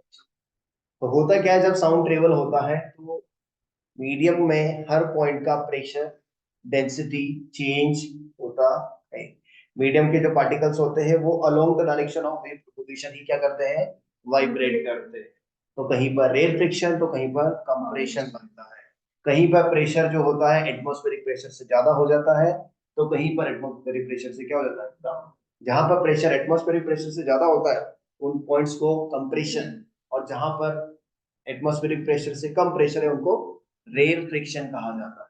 ये प्रेशर वेरिएशन होता है, डेंसिटी वेरिएशन होता है, ऐसे करके जो है साउंड आगे की तरफ ट्रेवल करता है। जैसे आप देख सकते हैं यहाँ पे एक क्या लगा है, जानते हैं आप इसको, भोंगा स्पीकर लगा हुआ है, उसकी वजह से क्या होता है, कंटिन्यूअसली एक ही जगह पर कंप्रेशन रेट, कंप्रेशन रेट, ये कंप्रेशन बना तो ये क्या बनेगा, रेट, कंप्रेशन रेट। बट ये जरूरी नहीं कि हमेशा कंप्रेशन ही रहेगा, थोड़ी देर बाद यहाँ पे क्या बनेगा, रेरफेक्शन, या क्या बनेगा, कंप्रेशन, क्या बनेगा, रेरफेक्शन। ऐसे करके साउंड आगे मीडियम चाहिए कि नहीं चाहिए, चाहिए मीडियम। और इसका वेलोसिटी ऑफ साउंड आता है क्या, under root of E by rho. E क्या है, इलास्टिसिटी ऑफ द मीडियम, यानी कि बिना इलास्टिसिटी वाले मीडियम में साउंड ट्रेवल नहीं करेगा। और रो क्या है, density of the medium. Actually अगर गैसेस और लिक्विड की बात करें, किसकी बात करें, गैसेस और लिक्विड में, यानी कि साउंड अगर गैसेस और लिक्विड में जा रहा है तो ई की जगह यूज करते हैं बीटा का, बीटा को बोलते हैं बल्क मॉडुलस, क्या बोलते हैं, बल्क मॉडुलस। और सॉलिड में अगर साउंड ट्रेवल कर रहा है तो वाई बाई रो, वाई बोले तो यंग्स मॉडुलस, तो सॉलिड्स के लिए यंग्स मॉडुलस का यूज, ठीक है। ह्यूमिड एयर में क्या होता है, वेलोसिटी ऑफ साउंड ज्यादा होता है in comparison to the dry air. और सॉलिड में सबसे ज्यादा तेज ट्रेवल करता है sound in comparison to the liquid और गैस, बिकॉज़ यहाँ पर क्या होता है कि जो डेंसिटी होती है वो ज्यादा होती है, डेंसिटी ज्यादा से फायदा मिलता है, क्योंकि उसको मीडियम चाहिए ट्रेवल करने की, तो जितना ज्यादा डेंसर रहेगा उतना ज्यादा फायदा। तो ह्यूमिड एयर में ड्राई एयर से वेलोसिटी ज्यादा, थ्योरेटिकल पॉइंट ऑफ व्यू से। इक्वेशन कैसे करेंगे सर, इक्वेशन बिल्कुल वैसे ही आएगा, a sin omega t minus kx plus y। Only difference is एक ही जगह क्या आ गया, s नॉट, s नॉट को बोलते हैं डिस्प्लेसमेंट वेव एम्पलीट्यूड।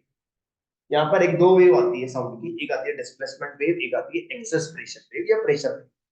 क्योंकि क्या हो रहा है, प्रेशर वेरिएशन हो रहा है, तो किसी जगह पर प्रेशर ज्यादा रहेगा एटमॉस्फेरिक प्रेशर से, किसी जगह पर प्रेशर क्या रहेगा, कम रहेगा, ठीक है, उस हिसाब से। तो एस एक्स टी इसको बोलते हैं, और इसमें जो है वाइब्रेशन भी उधर ही होगा जिधर डायरेक्शन ऑफ वेव प्रोपगेशन है, यानी कि मीडियम का पार्टिकल, जैसे वेव इधर जा रहा है v वेलोसिटी से ओमेगा बाई, तो पार्टिकल भी ऐसे ही वाइब्रेट, सिंपल बात है, ऐसे ही वाइब्रेट, v बराबर ओमेगा बाई के रूट e बाई, तो ये वही है पुराने वाली k2 बाई लैम्डा ओमेगा 2 पर, s नोड आ गया। तो displacement of the medium particle at distance x from the origin, s node क्या है, डिस्प्लेसमेंट वेव। से प्रेशर वेव भी आती है, तो देखो प्रेशर वेव ये आ जाती है, एक्सिस प्रेशर वेव क्या आ गई, delta P not cos omega T, वो साइन था, ये क्या है, यानी कि कितने का फेज डिफरेंस, तो डिस्प्लेसमेंट में और प्रेशर में पाई बाई 2 का फेज डिफरेंस होगा, समझ गए ना, यानी कि जहां पर डिस्प्लेसमेंट मैक्सिमम होगा वहां पर प्रेशर जीरो होगा, मतलब डेल्टा पी जीरो। जहां पर डेल्टा पी जीरो होगा ना बेटा, वहां पर प्रेशर पी नॉट के ही बराबर, जहां पर डेल्टा पी पॉजिटिव होगा वहां पे प्रेशर पी नॉट से ज्यादा होगा, जहां पर डेल्टा पी क्या होगा, नेगेटिव होगा, वहां पे प्रेशर पी नॉट से कम होगा।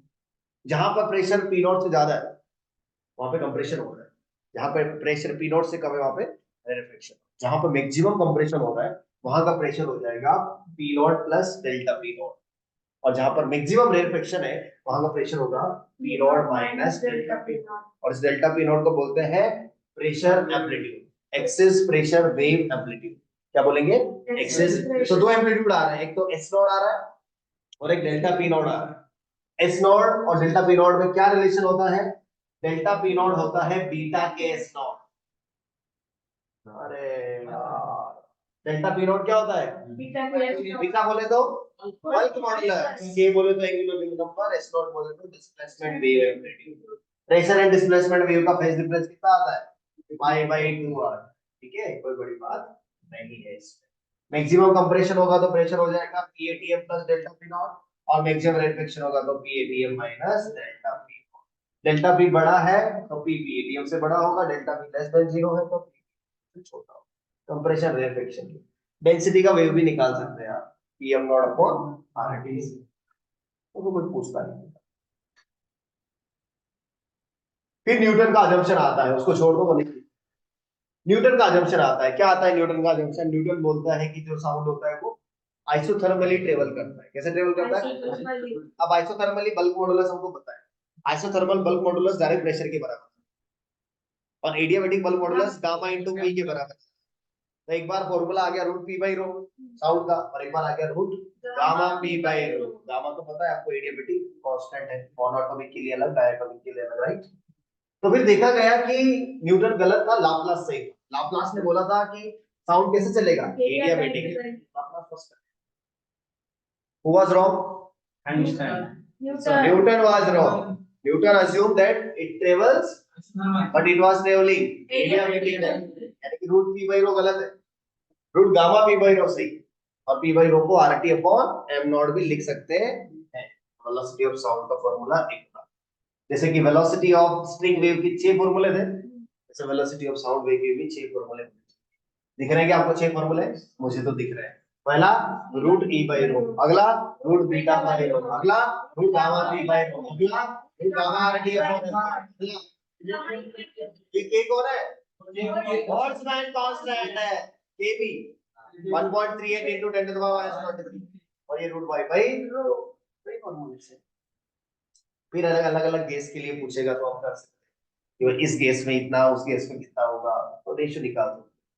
सबके मोलार मास पता हो रहे चाहिए, एंड यू नो व्हाट, जब आप ये निकालेंगे तो ये ग्राम पर मोल में दिया होगा ना, उसको केजी पर मोल में कन्वर्ट करना होता है। ऐसे फॉर्मूले कहीं और देखे क्या? हाँ, आरएमएस वेलोसिटी का क्या होता है? Under root 3 R T upon M naught. Most probable का क्या होता है? Under root 2 R T upon M naught. और फिर अपना average basically root 8 R T upon pi है, वो फॉर्मूले है। तो वैसे ही है, सेम रिलेशन है। इंटेंसिटी का फॉर्मूला भी देखा था, क्या था? Half rho omega square A square V, बस ये कितने में क्या आ गया? बट ये भी फॉर्मूला आप याद रखिए, v delta p not square upon 2v, ये भी इंटेंसिटी का, ये डेल्टा p नॉट के टर्म्स में। और एक और फॉर्मूला आप याद रखिए, delta p not square upon 2, ये भी याद रखिए। चलिए कहां से आया? अरे v क्या होता है? रूट बीटा बाई रो, तो बीटा क्या हो जाएगा? रो v स्क्वायर, यहाँ पे बीटा की जगह सिर्फ रो v स्क्वायर डाल दिया, तो बीटा की जगह जैसे ही रो v स्क्वायर डालोगे, एक v से एक v कट गया, तो क्या आ गया? Delta p not square upon rho, excess pressure, amplitude, density, velocity of the wave, ये इंटेंसिटी के बारे में।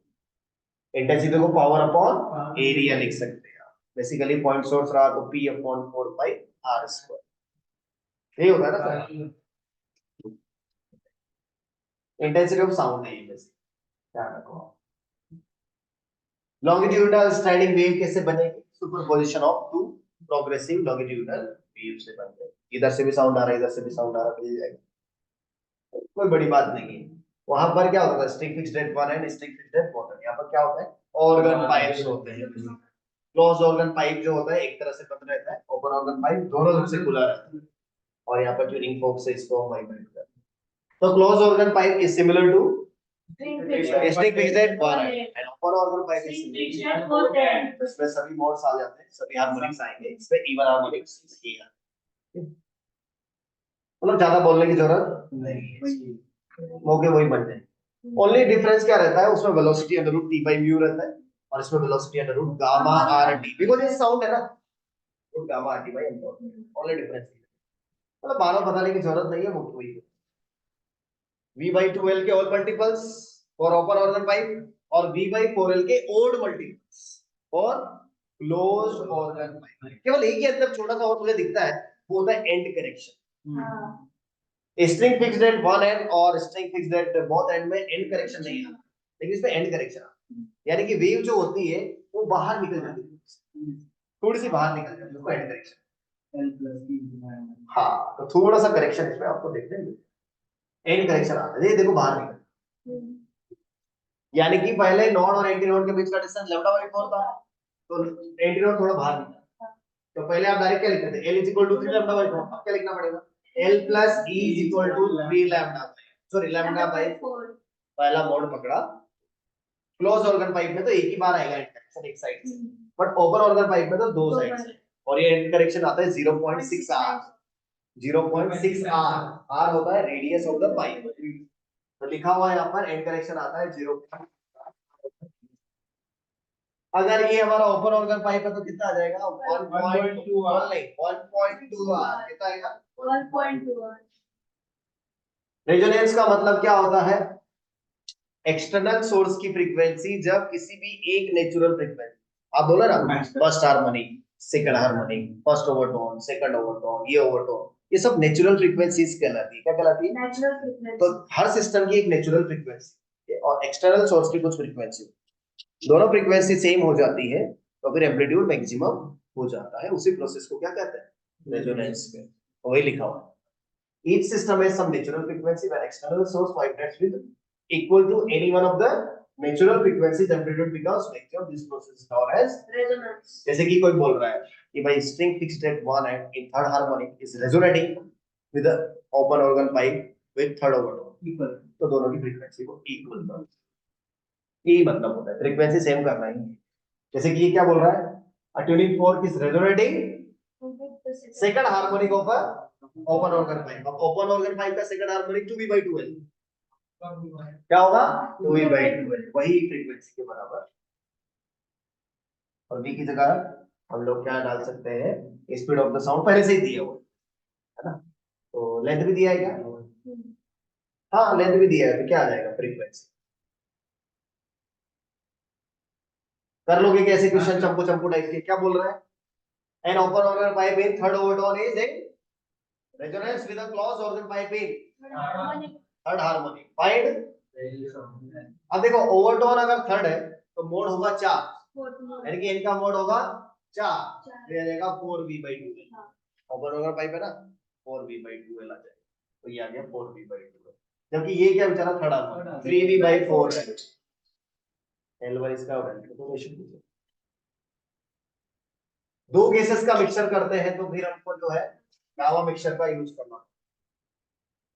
गामा मिक्सचर का एक फॉर्मूला ये भी बताया था मैंने, देखो गामा मिक्सचर का एक फॉर्मूला और आप ध्यान रखिए, gamma mixture n1 plus n2 upon gamma mixture minus 1, n1 upon gamma 1 minus 1, n2 upon gamma 2 minus, ये भी एक गामा मिक्सचर का फॉर्मूला नया निकाला है। n1 n2 number of moles gases के, n1 पहली गैस के नंबर ऑफ मोल्स, n2 दूसरी गैस के नंबर ऑफ,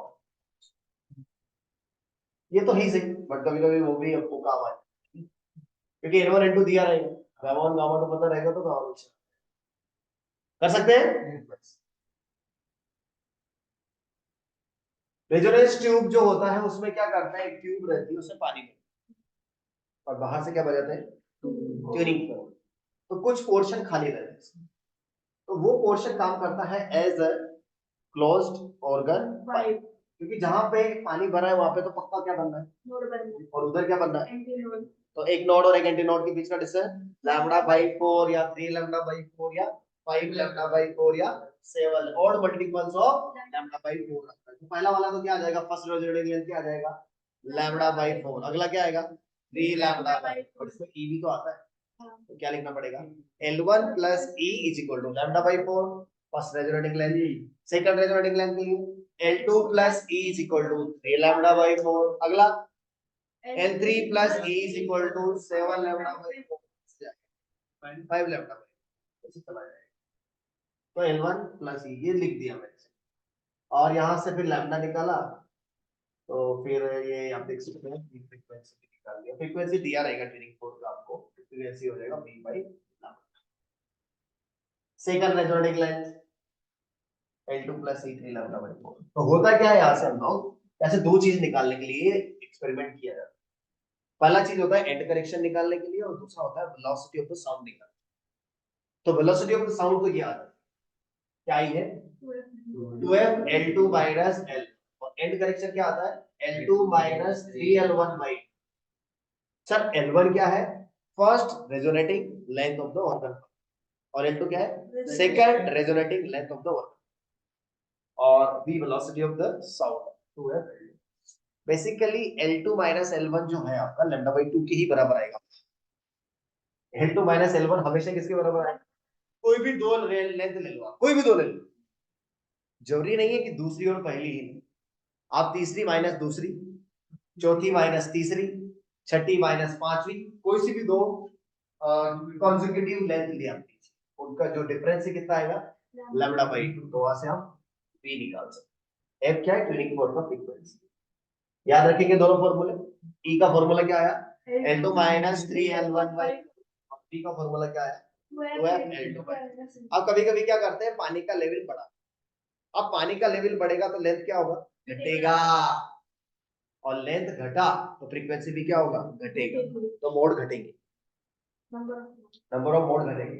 यानी कि अगर मैं बोलूं कि पहले इतना पानी भरा था आधे तक तो इतना फ्रीक्वेंसी आ, फिर पानी और बढ़ दिया तो कम फ्रीक्वेंसी आ, यानी कि मोड क्या होगा उस केस में घटेगी, यानी कि पहले NH मोड था तो बाद में कितना होगा n-1, फिर क्या होगा n- और खाली करते जाए तो वही लिखा है मैंने यहाँ पे वाटर लेवल क्या देखो, अगर वाटर लेवल घटा तो एयर कॉलम का लेंथ बढ़ेगा, मोड भी क्या होंगे बढ़ेंगे, लेकिन उल्टा किया तो वाटर लेवल बढ़ा तो एयर कॉलम घटेगा और मोड्स भी मोड्स भी कम, वैसे मोड। जैसे आप यहाँ पे देख सकते हैं कुछ पानी डाल दिया तो पहले L1 था 2n-1 लैम्डा बाई 2, फिर पानी डाल दिया L2 हो गया, n को क्या कर दिया n-1 डाल दिया, क्योंकि मोड क्या हो गया घट गया। तो पहले कौन सा मोड था, फिर कितना है n।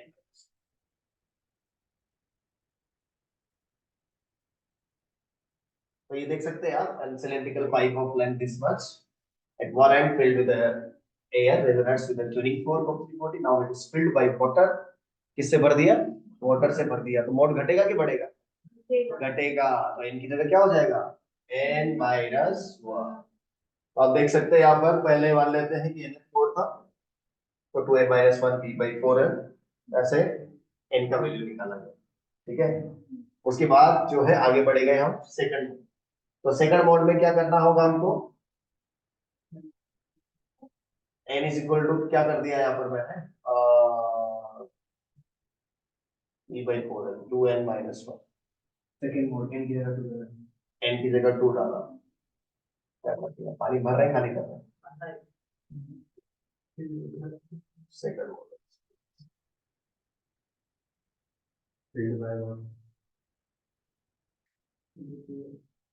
तो कौन वो सोचेंगे तो हाँ लेंथ चेंज कर दिया ना, लेंथ चेंज कर दिया उन्होंने, थोड़ा सा पढ़ना तो पहले लेंथ था 125 सेंटीमीटर को मीटर में बदला तो 1.2, और फिर यहाँ से आपको L2 निकाल, L2 कितना आया 75, यानी कि अगला लेंथ क्या मिल रहा है 75, पहले लेंथ कितना था 125, अगला लेंथ क्या मिल रहा है, इसका मतलब क्या किया है 50 पानी भर दिया, 50 सेंटीमीटर पानी भर, ठीक है।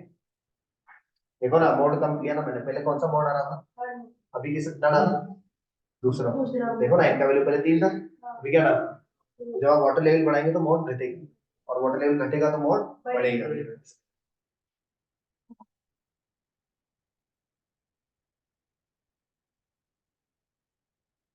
क्या बोल रहा है, in resonance tube experiment first resonating length of air column is how much 20 centimetre, vibrating with the tuning fork of frequency, find third resonating.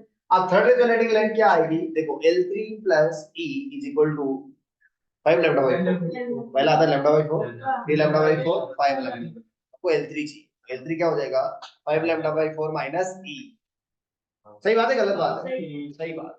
तो देखो यहाँ पर कुछ कुछ चीजें दी गई थी वो हमने यूज की है, V दिया है और F दिया है, तो क्या निकाला लैम्डा निकाला, और फिर लगा ला L1 plus E, L1 plus E is equal to lambda, L1 दिया हुआ है लैम्डा भी दिया हुआ है तो E निकाल, क्या निकाल लिया E। L3 प्लस E क्या आएगा, तो L3 माइनस L1 कर दिया, तो L3 माइनस L1 करने पे lambda by 2, this minus this कर दिया, E से E तो कट गया, 5 lambda by 4 minus lambda by 4, lambda lambda आ जाएगा, क्या आ जाएगा लैम्डा, ठीक है। तो फिर बस लैम्डा का वैल्यू डाल दिया, L1 तो पता था, L3 निकाल लिया, ठीक है, E भी निकाल लिया मैंने यहाँ पे किसी फॉर्मूले। क्लैम्प्ड रॉड, तो क्लैम्प्ड रॉड में क्या होता है, एक रॉड को कहीं से क्लैम्प कर देते हैं और फिर उसको हथौड़ी से ऐसे बजाते हैं, तो ये साउंड का वेलोसिटी इसमें से क्या आ जाएगा रूट वाई बाई रो, क्योंकि ये क्या है सॉलिड, सॉलिड में वेलोसिटी ऑफ साउंड क्या आता है रूट वाई बाई, कोई बड़ी बात नहीं है, स्प्रिंग फिक्स्ड है, सॉरी ओपन ऑर्गन पाइप की तरह काम है, जहां पर आपने क्लैंप लगाया वहां पे क्या नॉट, और इधर कॉपर में 90 नॉट्स, कोई पूछने वाला नहीं, ये क्वेश्चन आप घर पे करिएगा, कोई दिक्कत नहीं, सॉल्यूशन भी दे दिया होगा। ये 2 ऑर्गन पाइप है, पहला कौन सा है क्लोज ऑर्गन पाइप, दूसरा कौन सा है, दोनों का लेंथ क्या है सेम, बट जो गैस भरी है उनका डेंसिटी अलग है, इसका रो इसका और इसका बल्क मॉडुलस बीटा, इसका बल्क मॉडुलस, ये कौन से ओवरटोन में फर्स्ट ओवरटोन, ये किसमें फर्स्ट हार्मोनी, दोनों का रेशियो, इसका फर्स्ट ओवरटोन और इसका फर्स्ट हार्मोनी। अब ये क्या है क्लोज ऑर्गन पाइप का फर्स्ट ओवरटोन,